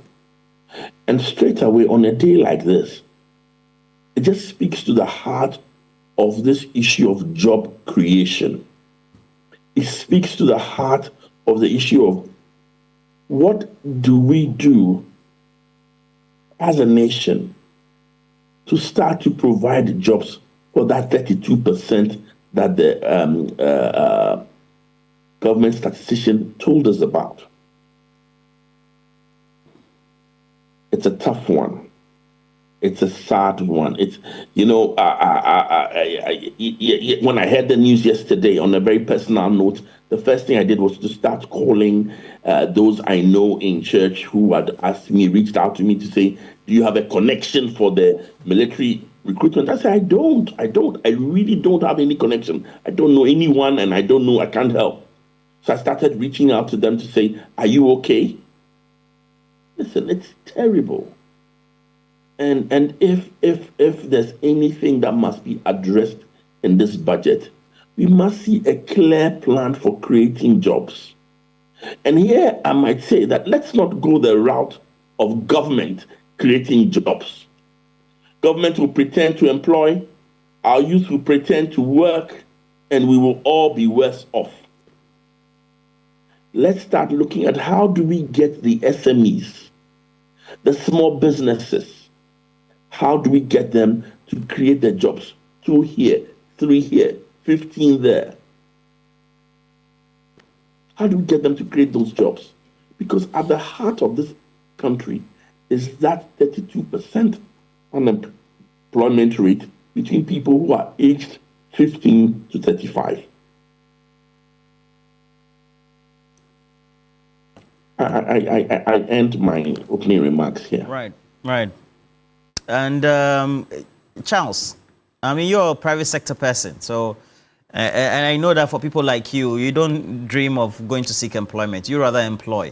Right. So when you were watching the scenes yesterday, what was going through your mind? And especially now that we all know that fatalities have been recorded. Right. Good morning to you and to your viewers. It's so pathetic in a quest for economic relief and career pursuit, someone have to lose their lives. I can't imagine if a family member was part. Very heartbreaking. We shouldn't have gotten here as a country. That also gives an idea how hungry people are to get themselves into economic life by getting jobs. It's also an indication that the state has not taken up its responsibility by creating that enabling environment for the unemployed youth to be absorbed into the employment brackets. In every country, there are two key agencies that are responsible for employment. That is either the government or the private sector. But when you do analysis, private sector is supposed to be leading in terms of creating that opportunity. But that is also a responsibility government have to create for the private sector to absorb. We've always talked about a situation where you have to empower the private sector by giving tax cuts, by ensuring that there's certain kind of reliefs and support to ensure that they grow. The moment the private sector is growing, there's a need for an expansion. When they're expanding, there's a need for headcount. And that is where we can absorb these people in. If we have failed to support the private sector and the repercussion to see young people who have not committed any crime, whose desire was to serve this country, to live like this, so pathetic. And I wish we couldn't have gotten there. I know they set up some committee, which I don't think was necessary to set up any committee. The reason for this is there, poor people management. You know there are people who will be entering into some secured small route into a bigger environment. And expectation was that people will be rushing in to ensure that they are safe first. So they probably could have put in some proper queue management. That maybe the first 100 people form a queue, or you'll be given ticketing that your ticket will be mentioned before you to enter into safe spaces for you to be served. That was not done. Why do we need committee to investigate this? People's responsibility was to ensure lives were protected and the reneged on it must be held responsible. There's no need to waste time on committees. And that should be a signal to any state actor or any person that have given a responsibility to serve your country that you cannot take people for granted.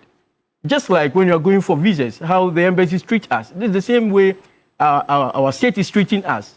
Are we slaves in our own country? This is very unpathetic, and I don't think we should encourage that in any form of employment. Well, certainly.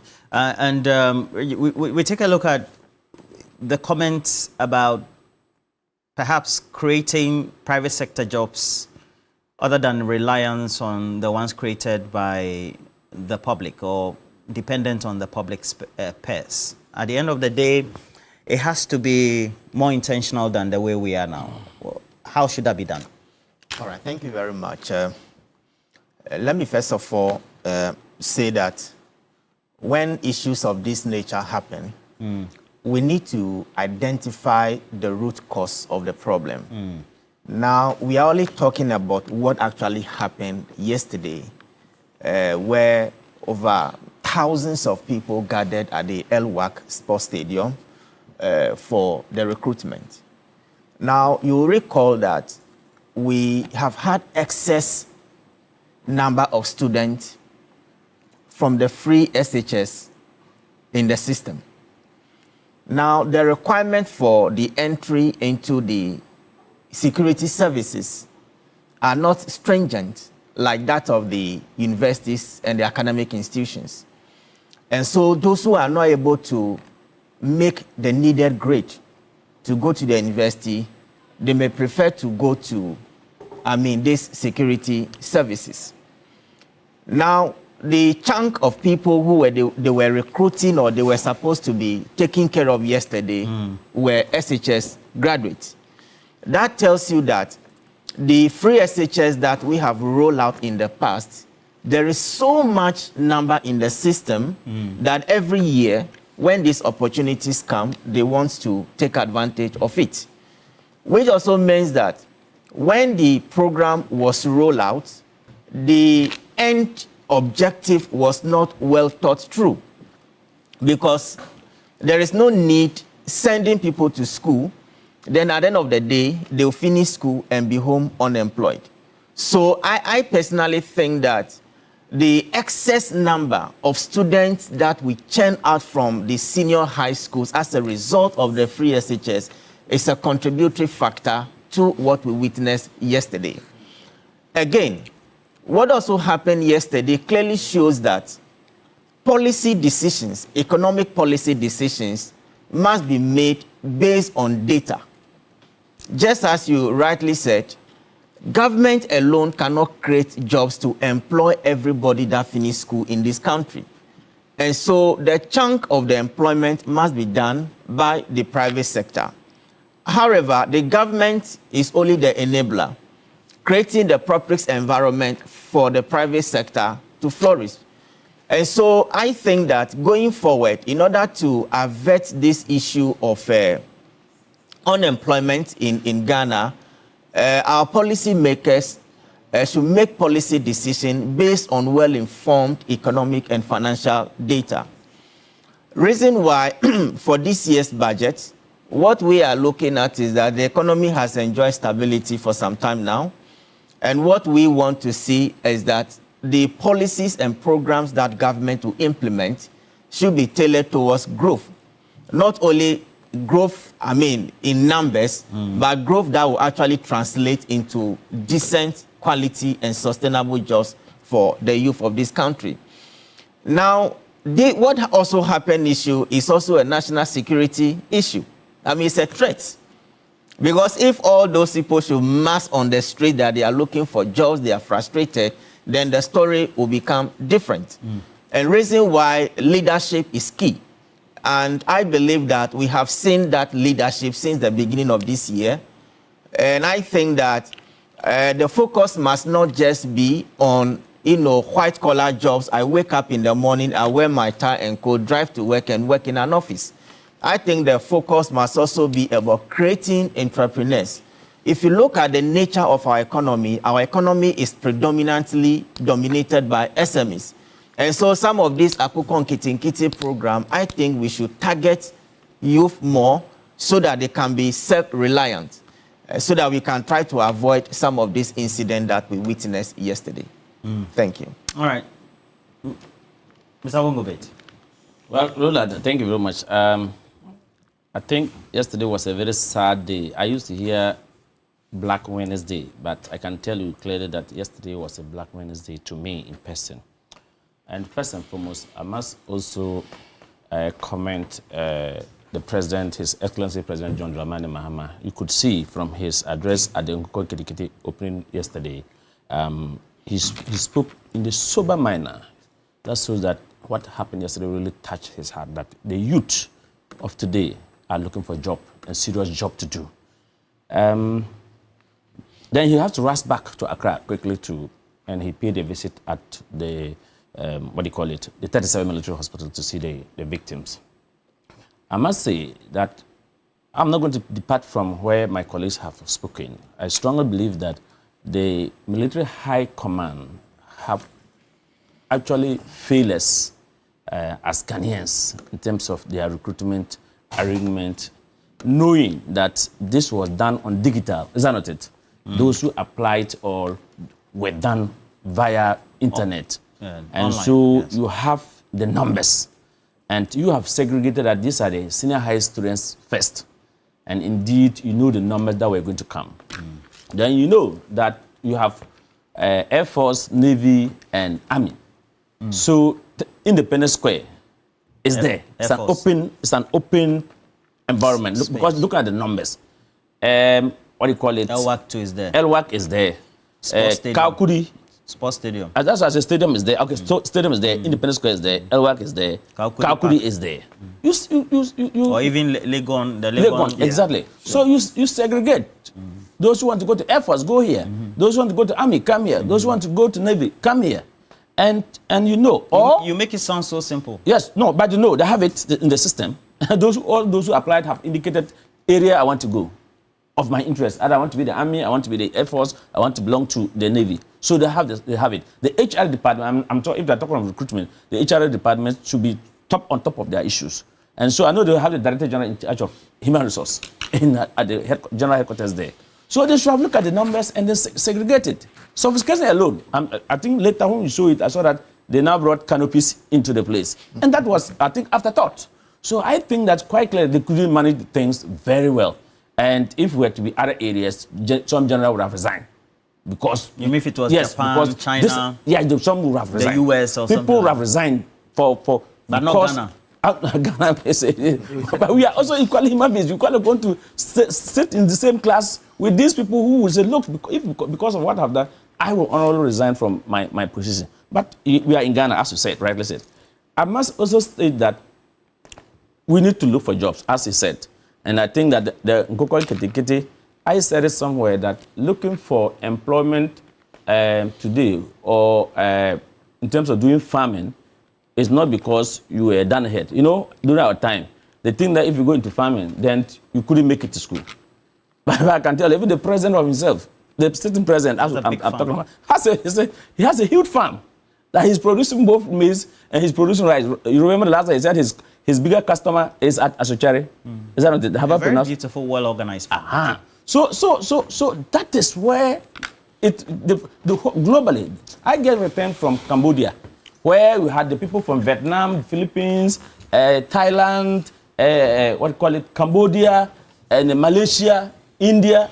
They are big rice farmers, big rice millers. We all gather in Cambodia on the 6th till on the 9th of this month for conference.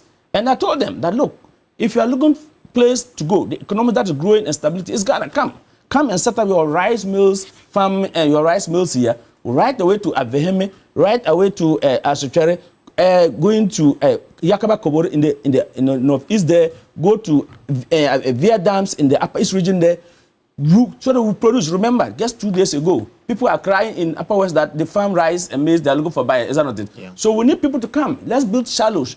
Or what do you call them? Shallows, yes. So that we will do storage. Because, Roland, the rice we are eating here is rice that has been stored for years or months, not just 3 months ago harvest that we are enjoying here. So this is why we are talking. So that these people, they will encourage, and I'm happy that the Minister of Education, or the Minister of Agri, is talking about this time around, if you are going to do National Award Farmers Day, they would award even preschools, primary schools, junior high schools and senior high schools, the best schools that have come into agriculture, so that we can inculcate this into, so that our people know that, as he said, not everybody that comes out from school should say, I want white collar job. Because some officers that they will even tell us, I'm sure even right away in your house here, they will tell us that the numbers are huge that they can't even handle and they can't even take more numbers. So we can go. What is the next line? The biggest employment area is agriculture.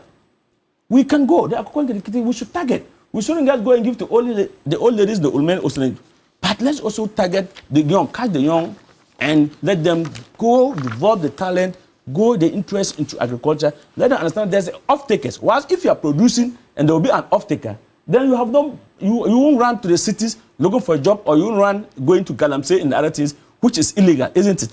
And so what we saw yesterday tells you that the people are hungry, they are yearning, they don't want to sit at home. They get feelings excess. They say they want to work. So it's not only military, it's not only police, but I think police, immigration, and fire service and prison service recruitment is also coming. This should be election. This should be election.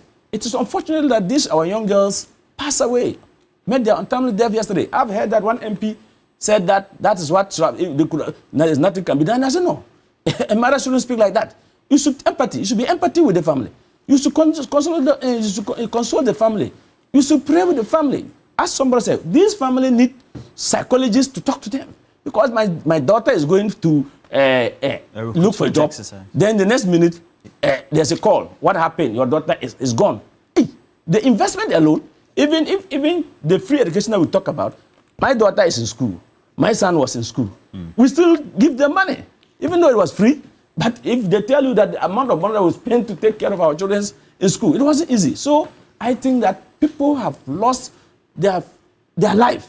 Because if you are a mother, if you are a father, if you are a single parent, if you are somebody who has only one child in this world, and this is the end of your child, I strongly believe that this is a huge problem. And going forward, the military, and I'm told the act to suspend, going forward, they should do the needful by making sure they segregate it and do not let everybody come crowded, and then we'll have this stampede in the near future again. Mr. Kutin, as for you, you speak on the strategy side of the security in terms of intake, the right sort of human resource categories, etc. And Beatrice Edu and I this morning were making allusions to what happens in the US or the other developed countries. They are diminutive these days. They don't use the physical features to do recruitment. Technology has become the bane of fighting wars and then defending countries and territories. So what's the best practice? What should our military recruiters be taken away that should inform policy, the way they formulate it and implement it? Well, Bobo, thank you for having me, and very good morning to my co-panelists and to our cherished listeners. In fact, we have long warned that youth unemployment was a national security threat to our democracy. And yesterday was a testament of what we have always spoken about.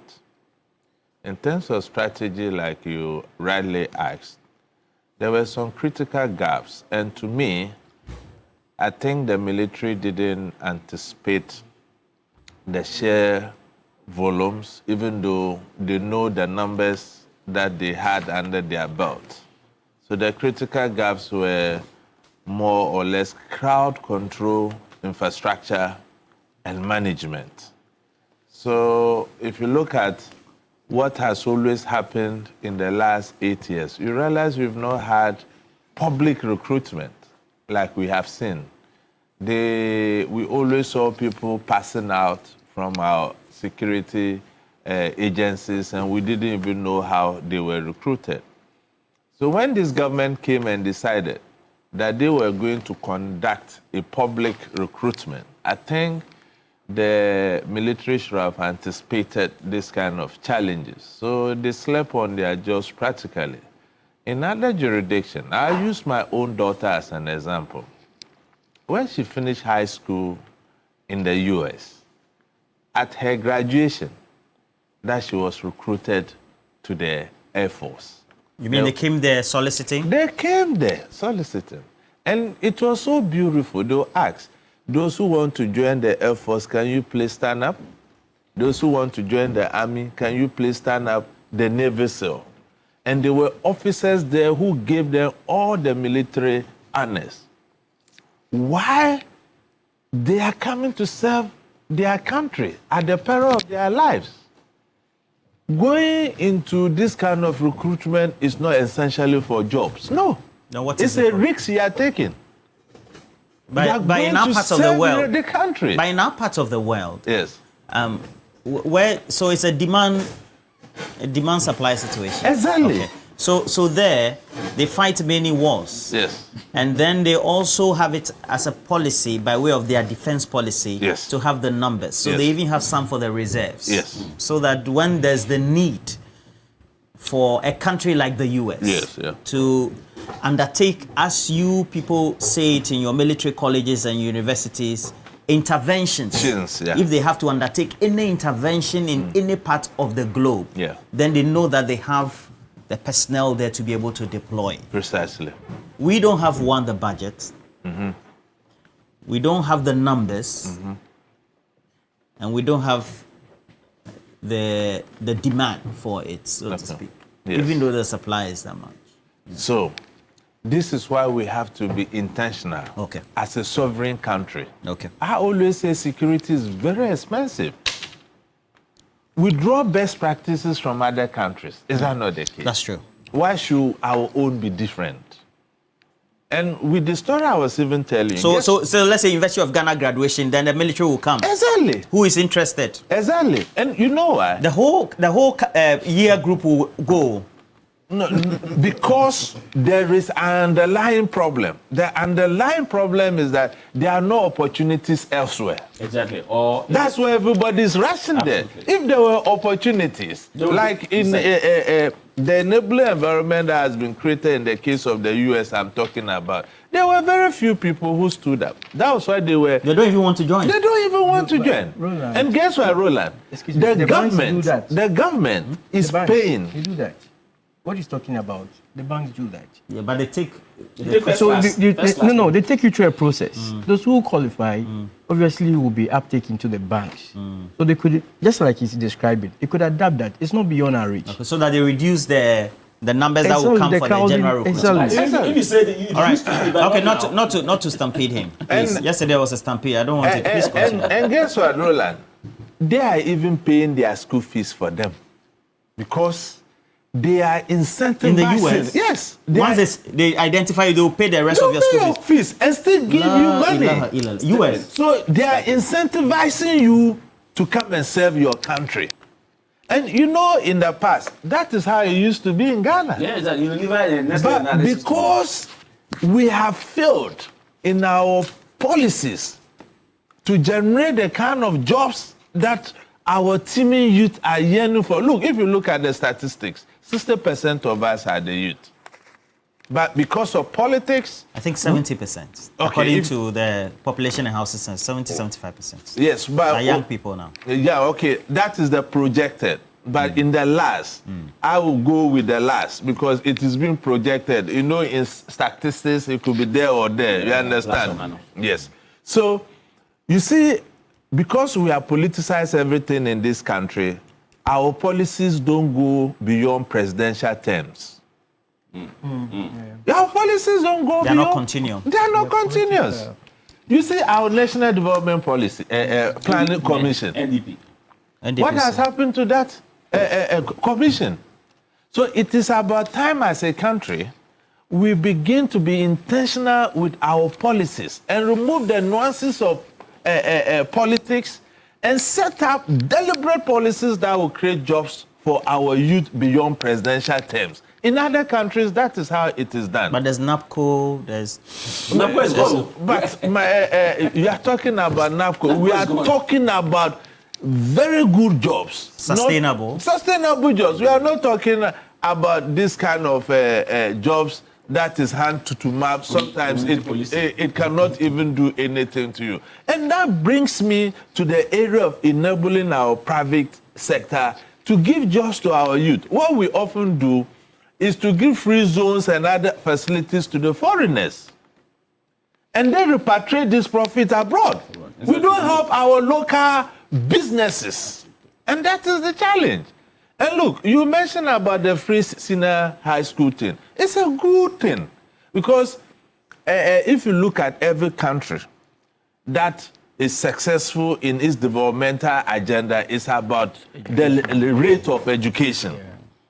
What we have failed to do as a country is to look at our educational curriculum. Look at the Singapore and whatever we are seeing. It's not about the book. It's about the practical skills. Look, we are in the technological world. Countries that are making it are those who saw this long time ago and changed their educational curriculum. But look at us. We are still going by our colonial stuff. And not to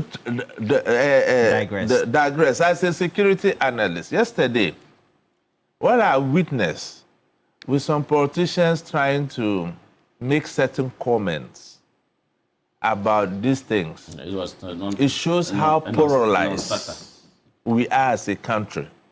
The earlier we begin to depoliticize and put our country first, this thing could be any of us. And yesterday, Roland, if you looked at the videos, some of the recruits were climbing walls. Whilst the gates were closed. So there was some lapses somewhere. And secondly, look at how disciplined the military is. And you are taking this kind of indiscipline to join the army. And parents even went at dawn to queue for their children. And Roland, just imagine you are queuing at 12 midnight. To the next day you have not eaten. What do you expect? You fall. You can collapse. And there's another thing I witnessed yesterday. When colleagues were falling down, because of the greed and competitive nature of the Ghanaian youth today, they were looking at the persons of giving help to the person. Saying that, she's dying, watofumo. And you want to join the army. So to me, suspending the recruitment process in Accra alone doesn't go far enough. They should suspend the entire process And you spoke about technology. We have the NIA, is that not it?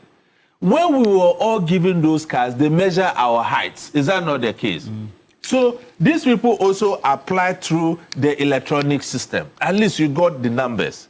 So you should have gone to the next stage of the height by collaborating with the National Health Insurance Scheme to get the heights you want before you invite those people for the physical screening exam. For the physical, it's done everywhere. But they use the NIA data to do the cutoff. It's in the system. If you go to the dashboard. The height? These people were supposed to come for body screening, is that not it? And the height and other things. They use that to screen as well. Exactly. So there's the height, the qualification, and all that to disqualify you. To you see. know that in past recruitment, you meet some people in uniform and you ask yourself, how did they even get there? So this thing should have even reduced the numbers to some level. Just imagine 4,000 slots, Roland. Accra alone. 60,000. No, I mean the slot they were taking. The whole country. The whole country. The Ghana Armed Forces could only take 4,000. And 60,000 applied. Countrywide. And 30,000 qualified. That is a serious issue on our hands, and we must be intentional with our job creation. So there must be responsibility. I must lie. You mean people must resign? Of course. Look. Hey, General. Look, let me tell you something. I saw some fake letter Bridget Jeffy has resigned. Look, Bridget Jeffy had no reason to resign. I'll tell you why. Bridget Jeffy, as the Deputy Minister of Defense, superintends over policy issues, not administrative issues. Administrative issues come on the head of the CDS. That's why I wasn't happy the military putting in place their own to investigate itself. It should have been a national something because this is a national tragedy. And in my research, this thing has never happened, even though we have had issues of stampede at recruitment. We've never recorded this level of fatalities. So the committee should have been composed of independents. Or should they have been instigated by the military? At all. Right. They can't investigate themselves. No, they can't do that. All right. And so, well, I think it's important that we also do the introduction. We've been also joined by the Sagnarigu Member of Parliament. The Sagnarigu Member of Parliament is Isa Atta. Good morning to you. Good morning, Roland. Thank you for joining us. Thank you. And the Finance Minister will be in Parliament. Yesterday, we had the poultry program introduced, Nkukon Ketenkete program, as the campaign balance came out. And so it's been Christian that way. But at the end of the day, you look at what has been done over the last 9 months. We have expenditure rationalized, so to speak. And so we've had all the indicators quite stable and good for us. On the international front, it looks like in the market, we seem to have been well received by way of good reviews. What really do you think are the main challenges that need to be addressed in this budget? Good morning once again, and to my senior colleagues here. I thought I should have been given some 1 or 2 minutes to also... okay. Yeah. Please go ahead. Yeah. Go ahead. So what I will say is that I want to use this medium to join calls by my colleagues and well-meaning Ghanaians in expressing my deepest sympathy to the bereaved and to the injured and their families. Yesterday was a very sad day for us as a country. And recently, the Minister for Defense lost his life in such a tragic incident, and the nation was taken aback on the 6th of August. So I wasn't expecting something like this within the ambit of the military or the defense ministry. However, it has happened. And I think that this must serve as a lesson. Often the problem of our governance is that we always wait for an incident to happen, that we come and express these views and then run back to hiding until the next casualties again. I will agree with people who feels like the Ghana Armed Forces has betrayed the trust of Ghanaians relative to this exercise that took place yesterday across the 16 regions.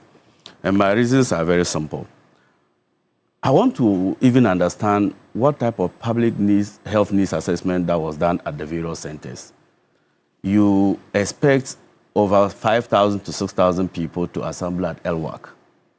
21,000. 21,000. Imagine. It is not done anywhere.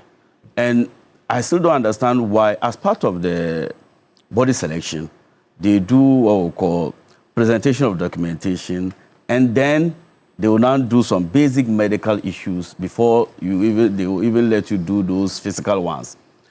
How come we still are not able to do the mandatory medical clearance systems online? In fact, in advanced democracies, what they usually do is that the on-site physical inspection, it is even at a later stage. Once you cross that, then it means that there's a sure way that you'll be recruited. Yet, we are still relying heavily on this physical presence and manual recruitment processes. To that end, I think that there was a problem. Then the second issue, I agree with my colleagues once again, is that this only exposes the reality of unemployment. Because as members of parliament, I can tell you the number of people that thrown to our houses with the summary applications. No, not the CVs. I'm talking about the military. You know, when you apply online, they will give you a summary. Okay. How many people did you send? Not me sending, those who brought to me. I can tell you, Sanaro constituency alone, we had more than 1,000 people applying for Interested? Yes, interested. And some. So how many did you send, Mr. Atta? Sent to where? So if you look at it, it only exposes the reality that we need to do something about the unemployment situation in our country. And I want to use this opportunity once again to thank His Excellency John Dramani Mahama. And it's for the swift way he handled the matter.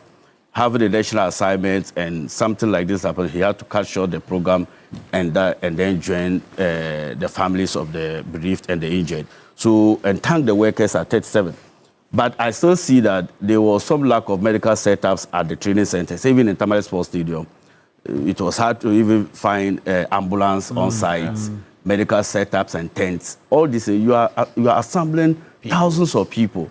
Natural medicine will tell you that there can be some level of exposure to health conditions. Even if there is no stampede, people can transfer diseases to each other just by association at the venue. So to that end, I think that moving forward, we must prioritize some of these health concerns that best practice across the world they do in periods of recruitment. Finally, our crowd control tool was wrong. I think that the military, one of their military police and all those, they steady crowd control. Look, in some centers, you allow people to stand at the gate by 6:30 a.m. Then you open and you expect that huge number of people to just enter the place at the same time. That is wrong. That's not proper crowd control. So please, it is within the right of people to criticize the system and call for reforms. For me, I think that phase recruitment is the way forward. Why do we wait every year, assemble once, and do 3,000 recruitment? It should be phased. In fact, it could have even been done by regional level. President Mahama promised us in 2024 to do recruitment at the districts and the regional level. That was the problem. And in fact, if you look at even the recruitments, now every district, at the end of the recruitment process, every district, a constituency, will have a soldier from that constituency. That's supposed to be the idea. That's supposed to be the idea. In fact, in the past, you see that there was some level of over-concentration of those people in the centers, in the regional capitals. Now, we are decentralizing the process to the grassroots. And so for me, I think that the inquiry that has been set up is not enough, like my brother said. However, yesterday, the Speaker of Parliament directed that the Health and Defense and Interior Committee should liaise with the committee established by the Ghana Armed Forces to bring finality to the matter. That is my view on it. Now, coming to... I think the committee should not even be allowed to start its work. It will be a complete... They have to be reconstituted? Yes. Okay. They have to be reconstituted. Okay. No, well... Please, the budget. Yes. Or you speak for the president now? Which Because you wanted to rebut that. No, That's his not to position. rebut. I That's just his wanted to say that the Committee of Parliament is supposed to work in conjunction with the established committee of the Ghana Armed Forces. So to that, and I think that there's enough system to check the work of that committee. And for me, if the HESMA's role, I don't have problem with that because it is just for the betterment of our process. Now, coming to the budget that will be read today, I think I feel satisfied as a Ghanaian. If you look at the approval ratings for the 2025 budget, for example, it was exceptionally high, one of the highest in 16 years. Approval ratings by Ghanaians for the 2025 budget. Now, having read the 2025 budget in 2025, the expectation was that we see to its fullest execution of the budget. Now, if you look at the performance of the budget that will be read today, you see that 2025 budget has delivered close to 89% of our targets or the promises that was contained in the budget of 2025. Now, moving into 2026, I will divide my submission into various subheadings just for purposes of clarity. If you look at individuals and households, this budget will consolidate the improvement that we are seeing in terms of relief that is intended to reduce cost of living pressures. So this Nkokon Kitinkiti apprenticeship program, all those things are expected to continue. And then the strong expectation is that effective VAT rate will reduce from 22 to 20%. And however, if you are not comfortable, or we still think that it's a move in the right direction, even if we want more. Now, job creation will feature at the center of this presentation. We just came from a topic on enlistment into the military. And across the table, when I was coming, I listened to my colleagues. I realized that unemployment virtually appeared in all their submissions as part of the reason why some of these incidents happened. And I think that job creation will feature a lot in the 2026 budget. And in fact, I will say that I feel proud as an MP in 2025 because considering the number of opportunities that we'll be able to give to our people in our various constituencies is fulfilling. Then continuation of the social safety net, increase in school feeding allocation. We are talking about, for the first time, if you look at releases to health insurance, one of the highest in recent history, because now the formula is that once you get it, within 30 days, it must be transferred to national service. Then the cash transfers through the LEAP and other programs will increase in the country for 2026. Service delivery and access to infrastructure. Every constituency will get access to 10 kilometers of asphaltic road in the 2026 budget. And it is even part of what is currently before Parliament. That is the Ghana Road Trust Maintenance Fund that will fund this initiative. Now, stability of the macro levels. We can all see that government had an end-year inflation of about 11.9%. Currently, we are in single digit.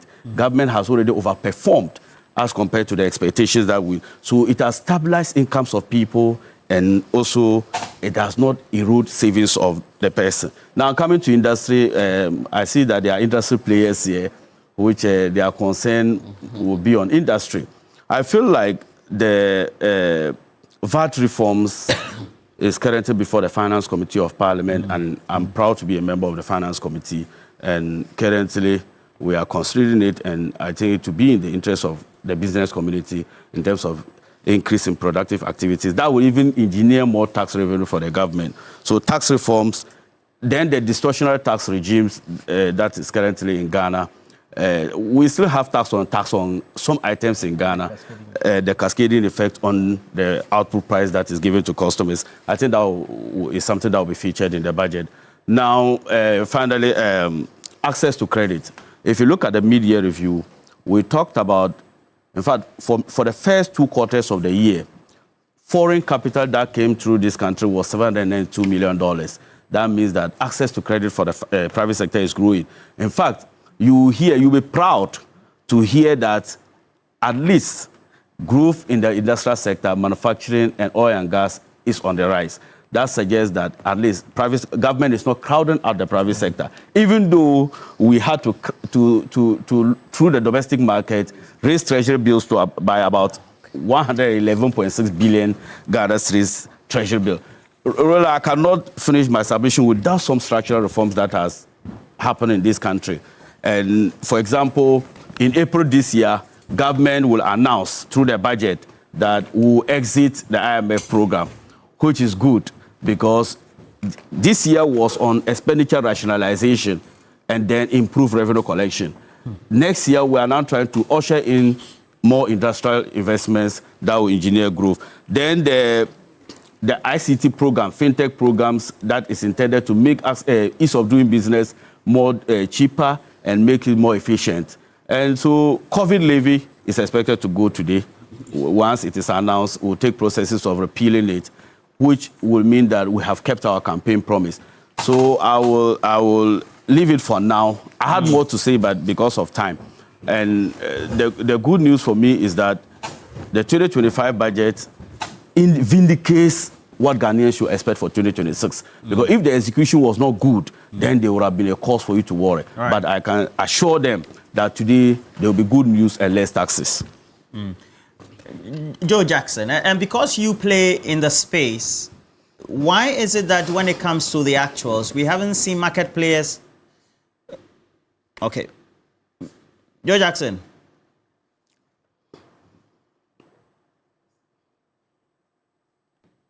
Joe Jackson. Okay, let me come to you. Why is that we haven't seen, for those of you who are the market players, whether you find yourself within the tier of the financial system, we don't tend to have the confidence from you to create the needed or take the risk so that your rates will be commensurate to perhaps the various indicators that tend to influence borrowing, so to speak, so that we could have access to the credit more. Yeah, thank you very much.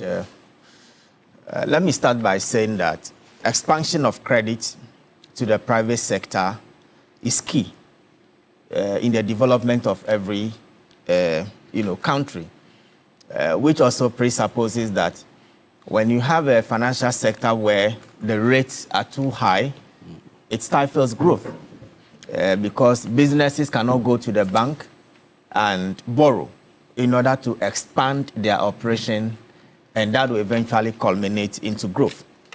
Now, the determination of a lending rate is based on several factors. One of those factors is the monetary policy rate of the Bank of Ghana. And beginning of the year, we have seen a monetary policy rate that was around 27-28%. And through what I would call efficient monetary policies that Bank of Ghana did during the year, we have seen that the monetary policy rate has reduced to about 21.5%. And as industry players, we are still calling for a further reduction in the monetary policy rate because that will also factor into lending rate. Then another factor that goes into the computation of lending rate is what you call the Ghana reference rate. The Ghana reference rate is the benchmark rate that the banks use and is determined by the Ghana Association of Banks, that the banks use and on which they add their risk premium in determining the lending rate. And the last factor that is also taken into consideration when computing the interest or the lending rate is the treasury bill rate. Now, you realize that since December 2024, leading to January 2025, the 91-day treasury bill was hovering around 28%. But as it stands now, the 91-day treasury bill, which is factored into the computation of the computation, is around 10, a little below 11%. Now, these are in some of the institutions, it's even lower. It's even under 10. Good. So these are the factors that comes together in determining how banks in determining the Ghana reference rate, which is the benchmark rate that the banks use in pricing their loan portfolio. Now, the issue is that these days, when you look at the financials of the banks are doing very well. I mean, in as much as NPLs are very high, around 20%, which is a serious threat to the banking sector. The financial sector, most especially the banks, they are doing very well in terms of their profit. And so you take a financial of a bank, you get to know that the bottom line is well over 200 million, 100 million, 155 million. And so the rates, the interest income that they generate on their loan portfolio is as a result of the rate they charge. And the rates to me are still high. To the extent that the rates are still high, that is going to stifle growth. And so going forward, I think once the Ghana reference rate is down, the monetary policy rate is down, we should see the banks going down on their lending rate. In fact, recently, the governor of Bank of Ghana made mention of the fact that banks should be ready to lend a single digit. 10%. 10%. Okay. Now, when the banks are lending at 10%, I'm sure when you have a small shop at the roadside, you can go to the bank, take a loan of 100,000 and be looking about 10,000 cedis by the end of the year, and that is sustainable. But currently, the lending rate in Ghana now, the average lending rate in Ghana now hovers around 24 to 25%, and that is too high. What it simply means is that when you go in for about 1 million Ghana cedis, by the end of the year, you should be paying around 250,000 Ghana cedis, and that is too much. So we want further, before the banks can also lower the GRR will be lowered, then of course, now Treasury bill rate is very down. So we expect Bank of Ghana to lower further the 21.5. We at Mebank Capital have projected about some 300 to 350% basis point reduction during the next MPC meeting of Bank of Ghana. Now, inflation has really come down. Inflation has really come down, and so we see no reason why the monetary policy rate should be up there again. And I mean, some of these things, you don't speak them with emotion, but you speak them based on fact and figures and data.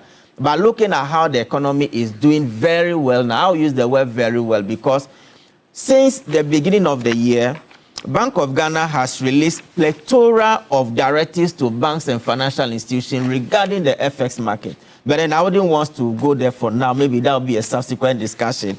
And so we expect the Bank of Ghana to lower the MPR so that the GRR can come down, and then the banks can also lower their lending rates. I have to come to you from the Ghana Union of Traders. Okay. Joe Jackson. Mr. Jackson. I'm here. Okay. Despite the lending rate at where it is currently, what could give banks confidence to say that there's been some level of sustainability of where the indicators are? And so if the Bank of Ghana should reduce its own rate, by extension, the commercial banks and those in the tier could also follow suit. Listen, at this moment, the key thing is that the MPC is still high, and the Ghana reference rate is still high. And if you look at it, banks and financial institutions, those are the benchmarks they use to lend. If you drive those rates down, then they will natural competition will drive the rates down to lower levels.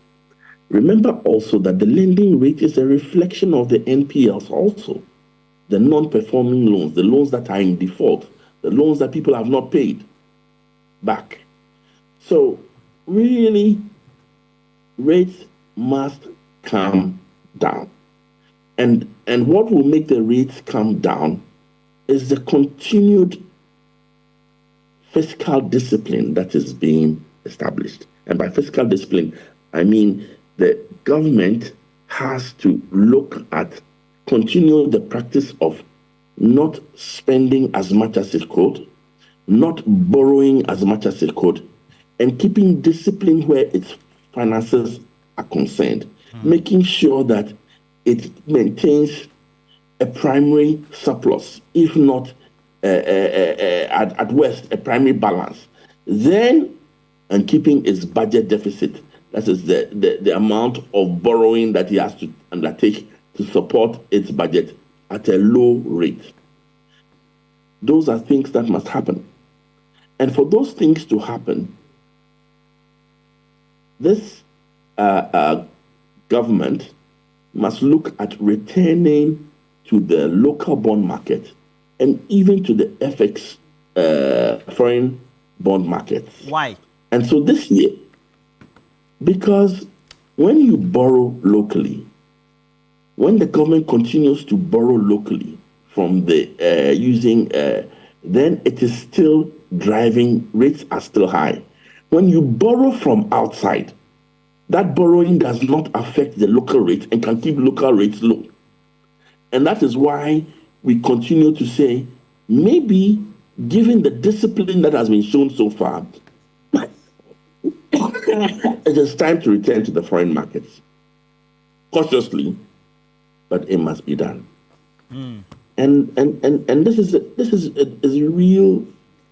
These are a real issue. Okay, so you say perhaps we should take a look at having a re-entry into the local bond market, and even the foreign bond market. Okay. But you know, if I do, and before I came here, I did some cursory look at some literature and some review of what the indicators are for some African countries. Apart from Senegal, which consistently loves playing with the Bretton Woods institutions, and as a result of that, that has reflected in the way it rationalizes its expenditure nationally. We don't seem to do too well as a country. Immediately we leave the IMF and the pact we have with them, because the supposition is that once where we are with the IMF, we are put in check. Now, if let's say we leave the IMF, maybe predictably, the next budgetary year, so to speak, or we are able to, in conformity, say that we want to complete that program, and so we want to be independent on our own for that short time, how could that play out in relation to how the key sectors of the economy have performed and how we've kept monetary and fiscal policy together so far? Okay, now it's very simple. We know what to do. We know we have to keep disciplined. We know we have to spend within our means and borrow responsibly. And when we borrow, it must be for growth-oriented investments in infrastructure. If we leave the IMF and we continue, go back to the bad old days, I'll show you, there will be surely as night follows day, there will be an 18th intervention following the 17 we have done so far. So the question is very simple. Can we maintain the discipline that is required? Do we always need a big stick behind us from the IMF? That is a question only the politicians can answer, because they control the public purse. And if we return to the bad old behavior after we exit the IMF, then the same thing will happen. I tell you, I'm not worried about 2026 that much, because we'll still be under the program. It is post-2026, when we leave the program, that Ghanaians should start getting worried. Will we return to the bad old days of the past? Will we borrow as if there's nothing else inside to be looked at? Will we borrow and consume like we did? We borrowed and consumed on all manner of operations, including programs, including free SHS, training allowances, and so on and so forth, and projects that did not deliver any value at all. It's up to us. Okay. All right. I'll be honest with you, I don't have sleepless nights over the 2026 budget, simply because we are still under the IMF program. The big stick is still behind us. It is post-2026 that we should see what will happen. Okay. And for you, Aguta, that also means that the time is good. The dollar has been relatively stable. Okay. Okay. And so we haven't seen you complain much, like in the past. Yes. Even though you chip in once in a while at the end of the day it's not like we like complaining. We have to raise attention to issues that are affecting. So let me, I haven't heard you raise attention. If that substitutes as a synonym is fine for you.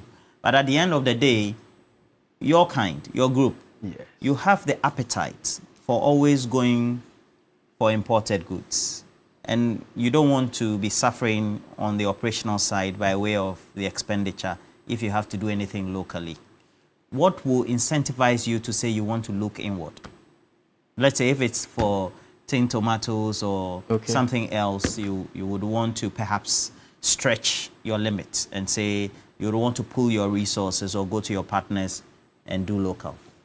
Right, as a balance by way of the substitution. But before I answer your question, yes, it's good for the government to borrow. But where is borrowing is very critical.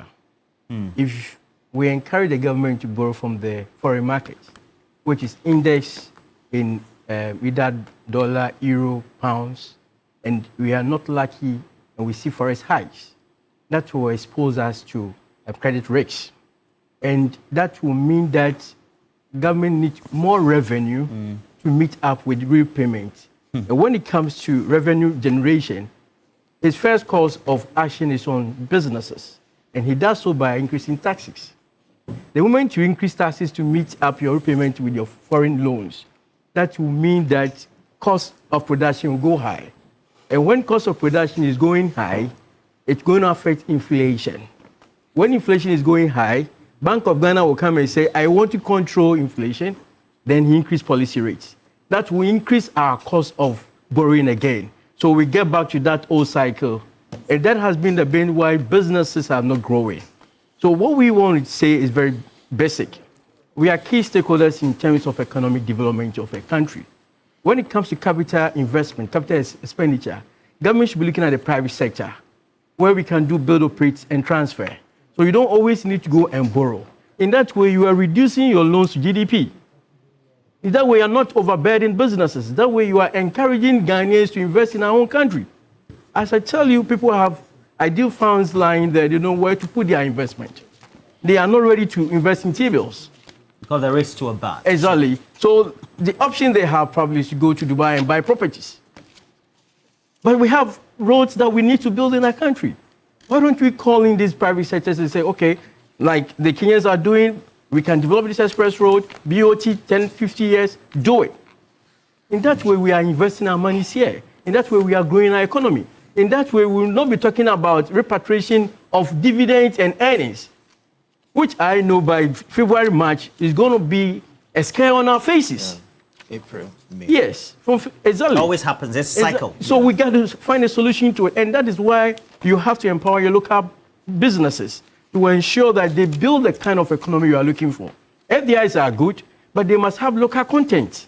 There must be some level of policy that will control repatriation, like retention policy, that you don't need to do 100% repatriation. You can do it 50-50, because when you come, you enjoy some tax exemptions, get a lot of support from the country. So why do you then repatriate your earnings out? These are some of the things that we look into. All right, so back to your question.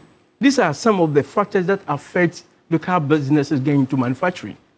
We've been talking about agriculture. Do you know what is happening to those in agriculture? There's a glut. There are excess production. They don't have market for it.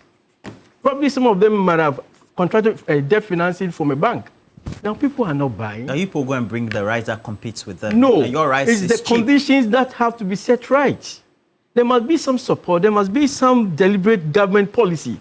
Like currently what is happening, government could probably say that, okay, let me know the cost every farmer is incurring now.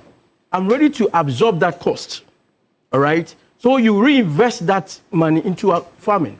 Next year, If you don't take care, people will not be farming. Because there's a lot of costs they have incurred this year.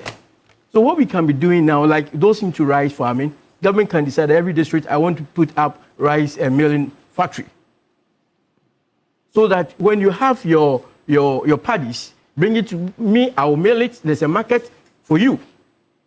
Until that is done, it becomes so much disincentive for me or a business person who have been enjoying simple business by sending money, bring goods, and there's a market for it.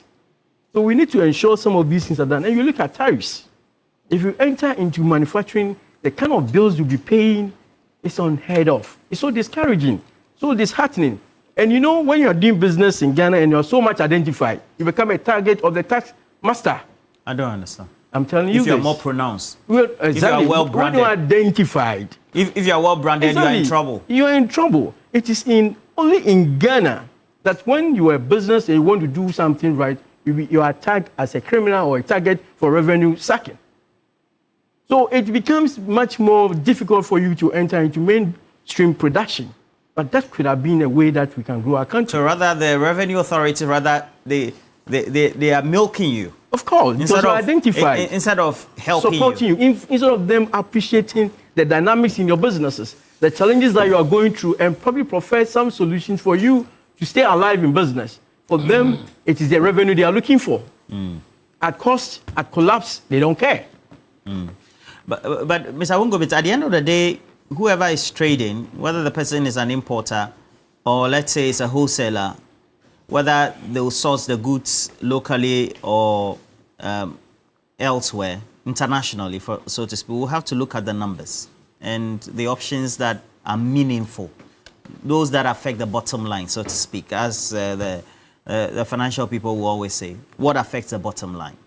And if I'm going to get a stock locally, and the cost of that stock, and the rate at which I'm going to sell that stock compared to how pricing could affect an international or imported one, then I have to make the rational decision, is that not? Is that what tends to affect your members as well? And so they make the decisions that they make, that instead of trying to go local, I have to go international and bring the goods for consumers. Well, thank you very much. I don't want to believe that you want to be part of those who are saying that Ghanaians like importing. But yes, we do. We do, to be blunt. To look at the, so you have to be, I want to convert you tonight and this morning so that all of us will go all out there to be advocates for good ambassadors. I just told you in my opening remarks that I, Samson Asake, Executive Secretary for Importers and Exporters Association of Ghana, was away for some few days a week ago in Cambodia. And what was it? It was about Well Rice International Trade Conference. And I made it clear, if you go on City Online, Joy, and TV3 News. TV3 News, you will see that when I had the opportunity to address this well-meaning rice producers, Vietnamese and others, I told them that the best place to do is Africa. And for that matter, Ghana is the best place for them to come and set up their rice milling so that we can, as we are producing rice now, that is the focus of the government, today's government, President Mahama. And that is why the Minister of Trade and Industry has additional responsibility called agribusinesses. And so let us come back home and ask her, why is it that people don't want to invest? Why is it that we are not scaling up production? The scale of production has to do with the cost of borrowing. And I'm happy that Maybank Nelson spoke about it, and Nelson was very kind enough to say that, honest enough to say that, look, the interest rate that we are borrowing, they are borrowing to us to do business, is outrageous. And he asks that even inflation rate has come down to single digits. Prime rate has come down to 21.5, isn't it? Ghana referencing rate, for which they use as part of their indoors things to do to come out with an interest rate, have all come down. He spoke about their own risk that Association of Ghana bankers tell them to use so that they can come down out with interest rate for us.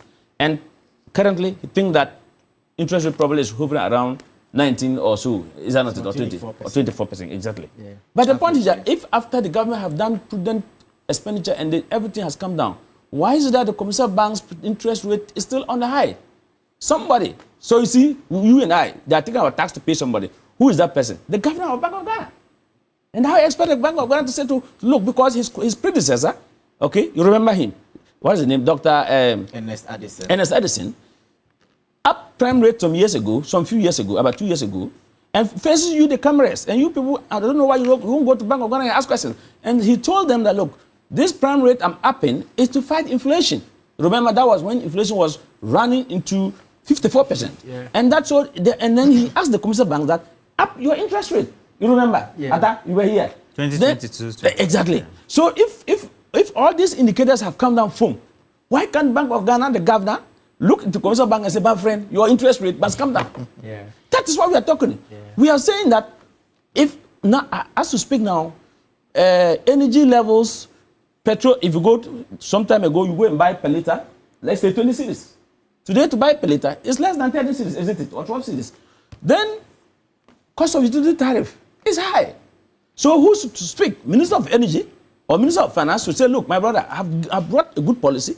There's stability. Please tell your director at VRA, tell your director at there are legacy debts in the industry. Hold on.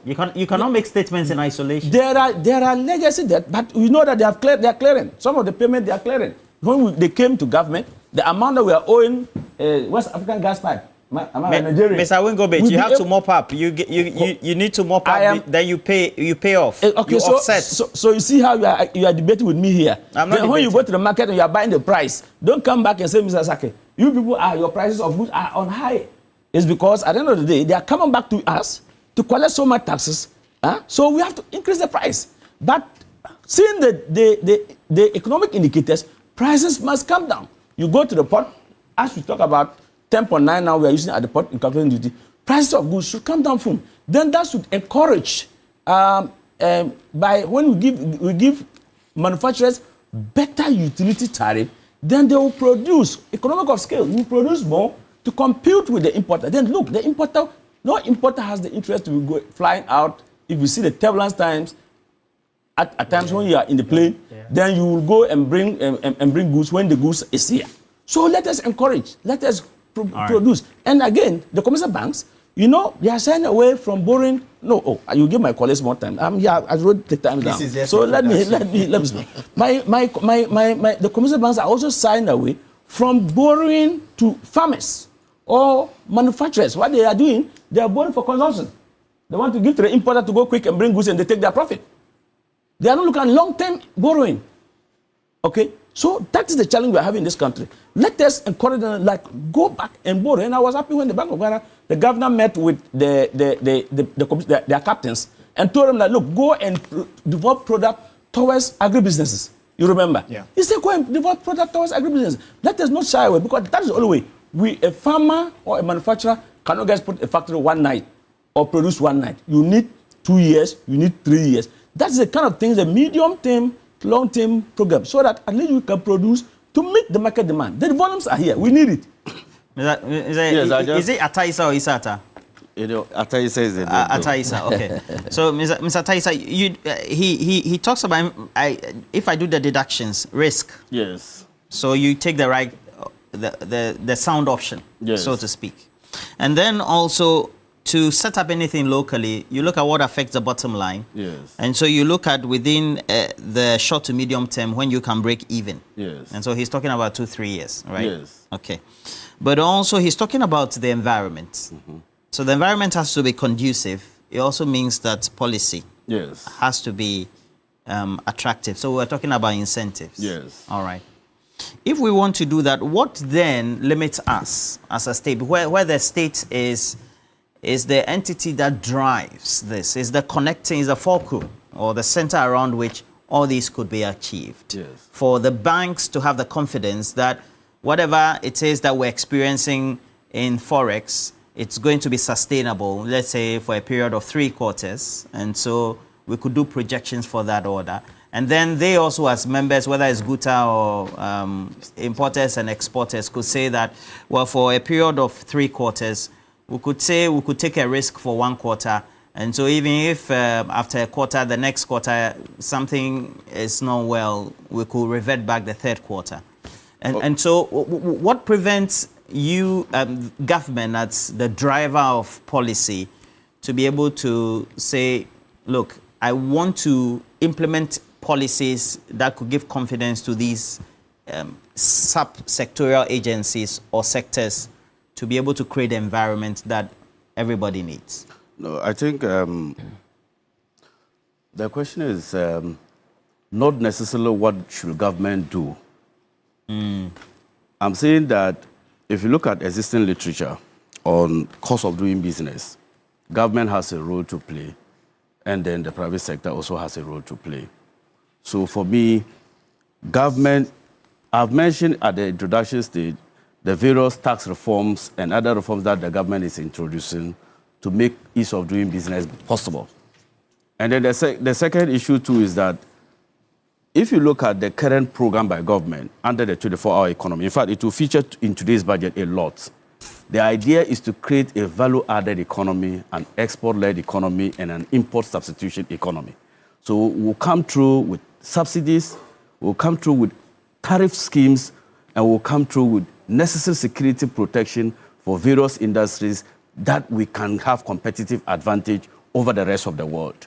So government already have some programs like that. In fact, if you look at the 2025 budget and even its implementation, the amount of tax exemptions that we give to local foreign companies has reduced because we believe that we have local capacity to produce those things. So for me, government is doing, but as to whether it is enough and to ensure market predictability, and Roland, every economic activity is a function of revenue. Yeah. So it is about availability of revenue to take as a buffer or some sort of a collateral to ensure market predictability for businesses to plan. So, for example, if you look at June, July, August, September, there was some level of influx or instability in the forex market. So businesses, whether it's 11 today, tomorrow is 12, tomorrow is 13. So it was almost eroding the benefits that we had for the first 2 quarters. So market predictability is not only dependent on government, it's a collective decision we must all take. Now, I want to just do some few pointers. But you do agree the market response based on what they see? Yeah, of course. That's what I've already told you. Based on projections? Because they've experienced before. So hindsight is always good for them. So they don't want to take the risk. Of course. That's what I'm saying, that today's budget will signal those informations and the business community will be happy with that. Because the idea is that we want to do a value-added export-led economy and an import substitution economy where we produce what we have capacity to do. Because if you look at our problem, the whole influx of our problem is because of exchange rate differentials. In fact, if you look at the public debt under Akufo-Addo, the total debt stock that they borrowed actually from 122 billion, it was supposed to be about 536 billion. Because of exchange loss, it took it to 761 billion Ghana cedis. So our problem, the debt accumulation in this country, is not as a result of mismanagement, but inability to manage your forex. But to assure farmers, I'm saying that that's part of mismanagement. No, but the truth of the matter is that see, as yes, a I agree. You have that responsibility to ensure you give value to your local currency. I agree. And that has to do so with Guta is challenging you. But that if you're not able to manage the monetary side and then the FX, then that's also mismanagement. Yeah, let me just say something. Ghana operates a flexible exchange regime. Managed float. Yes. Managed float. Where our interventions are not too excessive.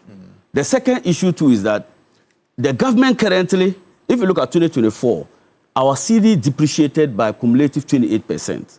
Currently, we are appreciating. Yes. So, more than 30%. So there is a signal that things are changing. To assure farmers this year, government has released 100 million Ghana cedis to the buffer stock. To do what? To purchase the rice glut that we have in the system.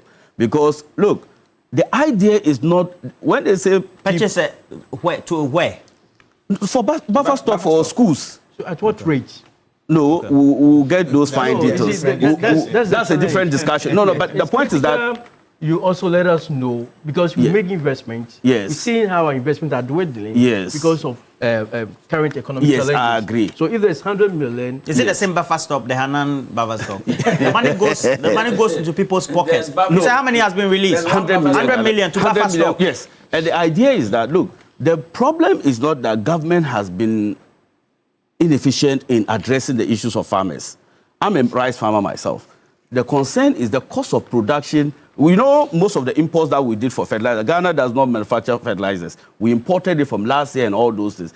The And 2 cost years of ago. farming, yes, the cost of farming is still high. Exactly. So because of that, now, because of inflation coming down and other improvement in the macro environment, it has driven down some prices. Yes. As a result of that, you can no longer go and sell a bag of rice in the market at 600 Ghana. No. Nobody will buy. No. But when you look at the cost that you used to get that back, Yeah. it is still high. Yeah. Laura, just give me a minute to talk about the lending rate. You It's have it. true. You have It's the true time. that it is still high, especially when you look at our sub-region.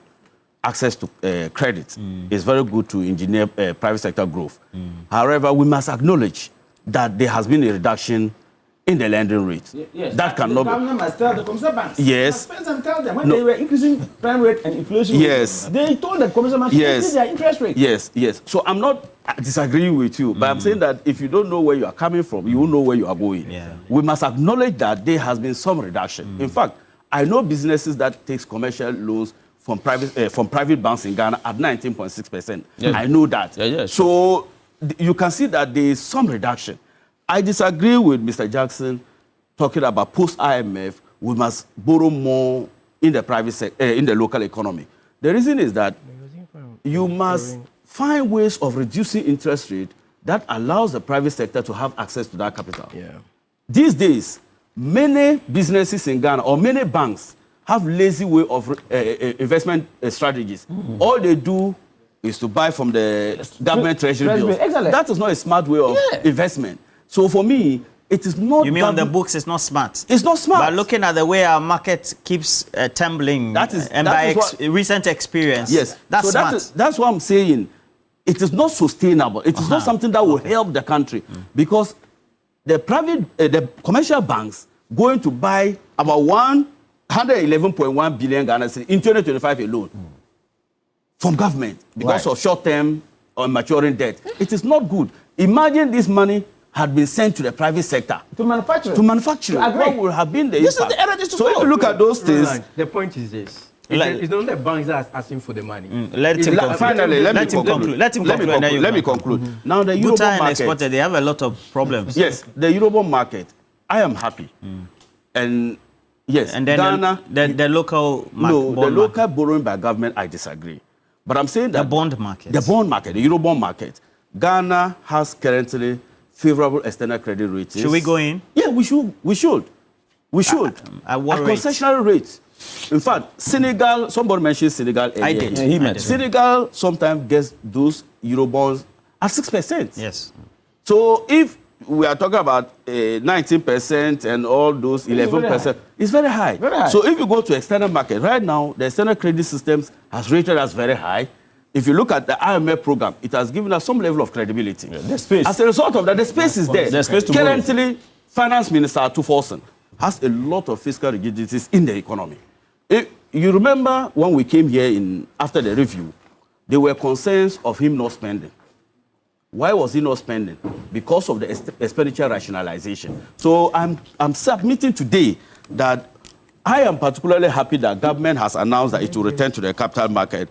And the role and energy sector, the private sector has just complained. Yesterday I was with the CEO of Bui, and he took me through the cost build-up, and that government should spend an average of $450 million to get more solar that will produce the electricity to ECG. They currently do it at $10.24. They can do it at 7.05 if government invests $450 million to expand our solar. So to that end, the finance minister should earmark some sort of fund for us to pursue the renewable energy. Mr. Piakubi, you wanted to make... I'm coming to him, but you wanted to make an intervention. Relax. What I was saying is, Honorable was saying that the banks are You have not 2 being minutes for it. smart by investing in T-bills. And the point is, it is not the banks looking for the money to invest.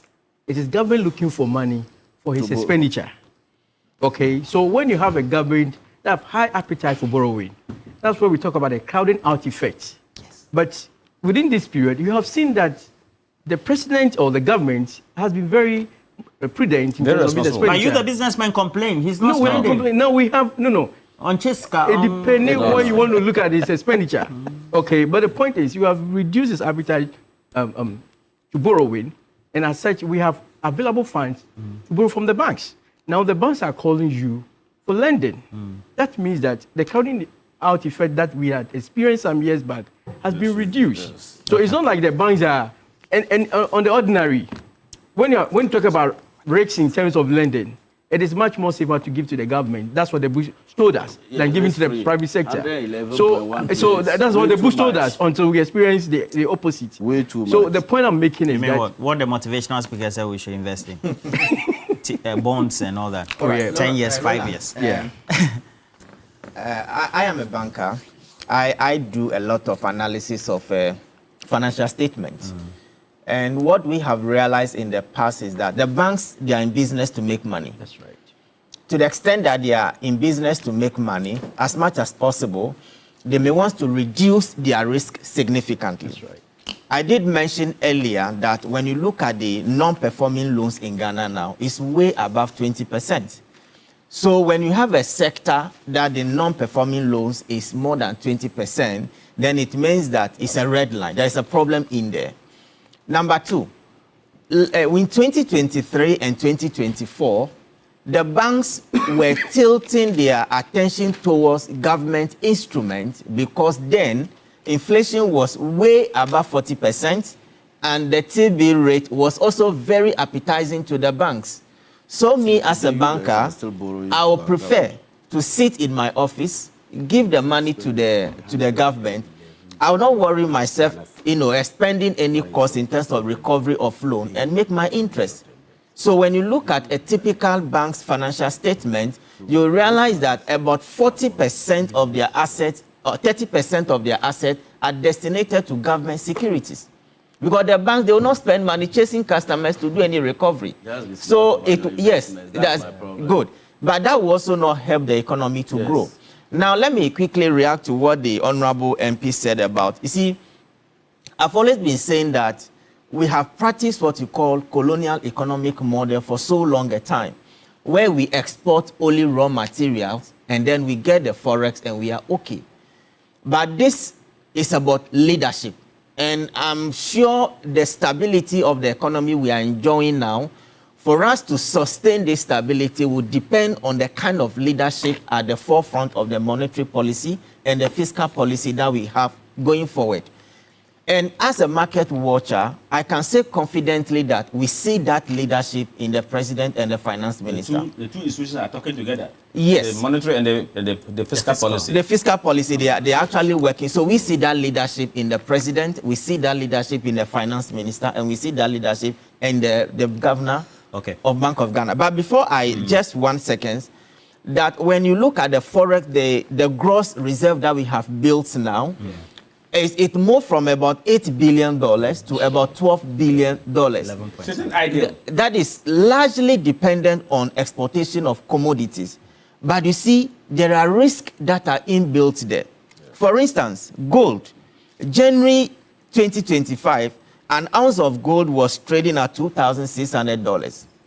Currently, we are doing about $4,140 per ounce. So we are making so much in terms of gold receipts. By way of the windfall. By way of the windfall. In fact, that has actually contributed significantly towards the reserve that we are building. Number two, crude.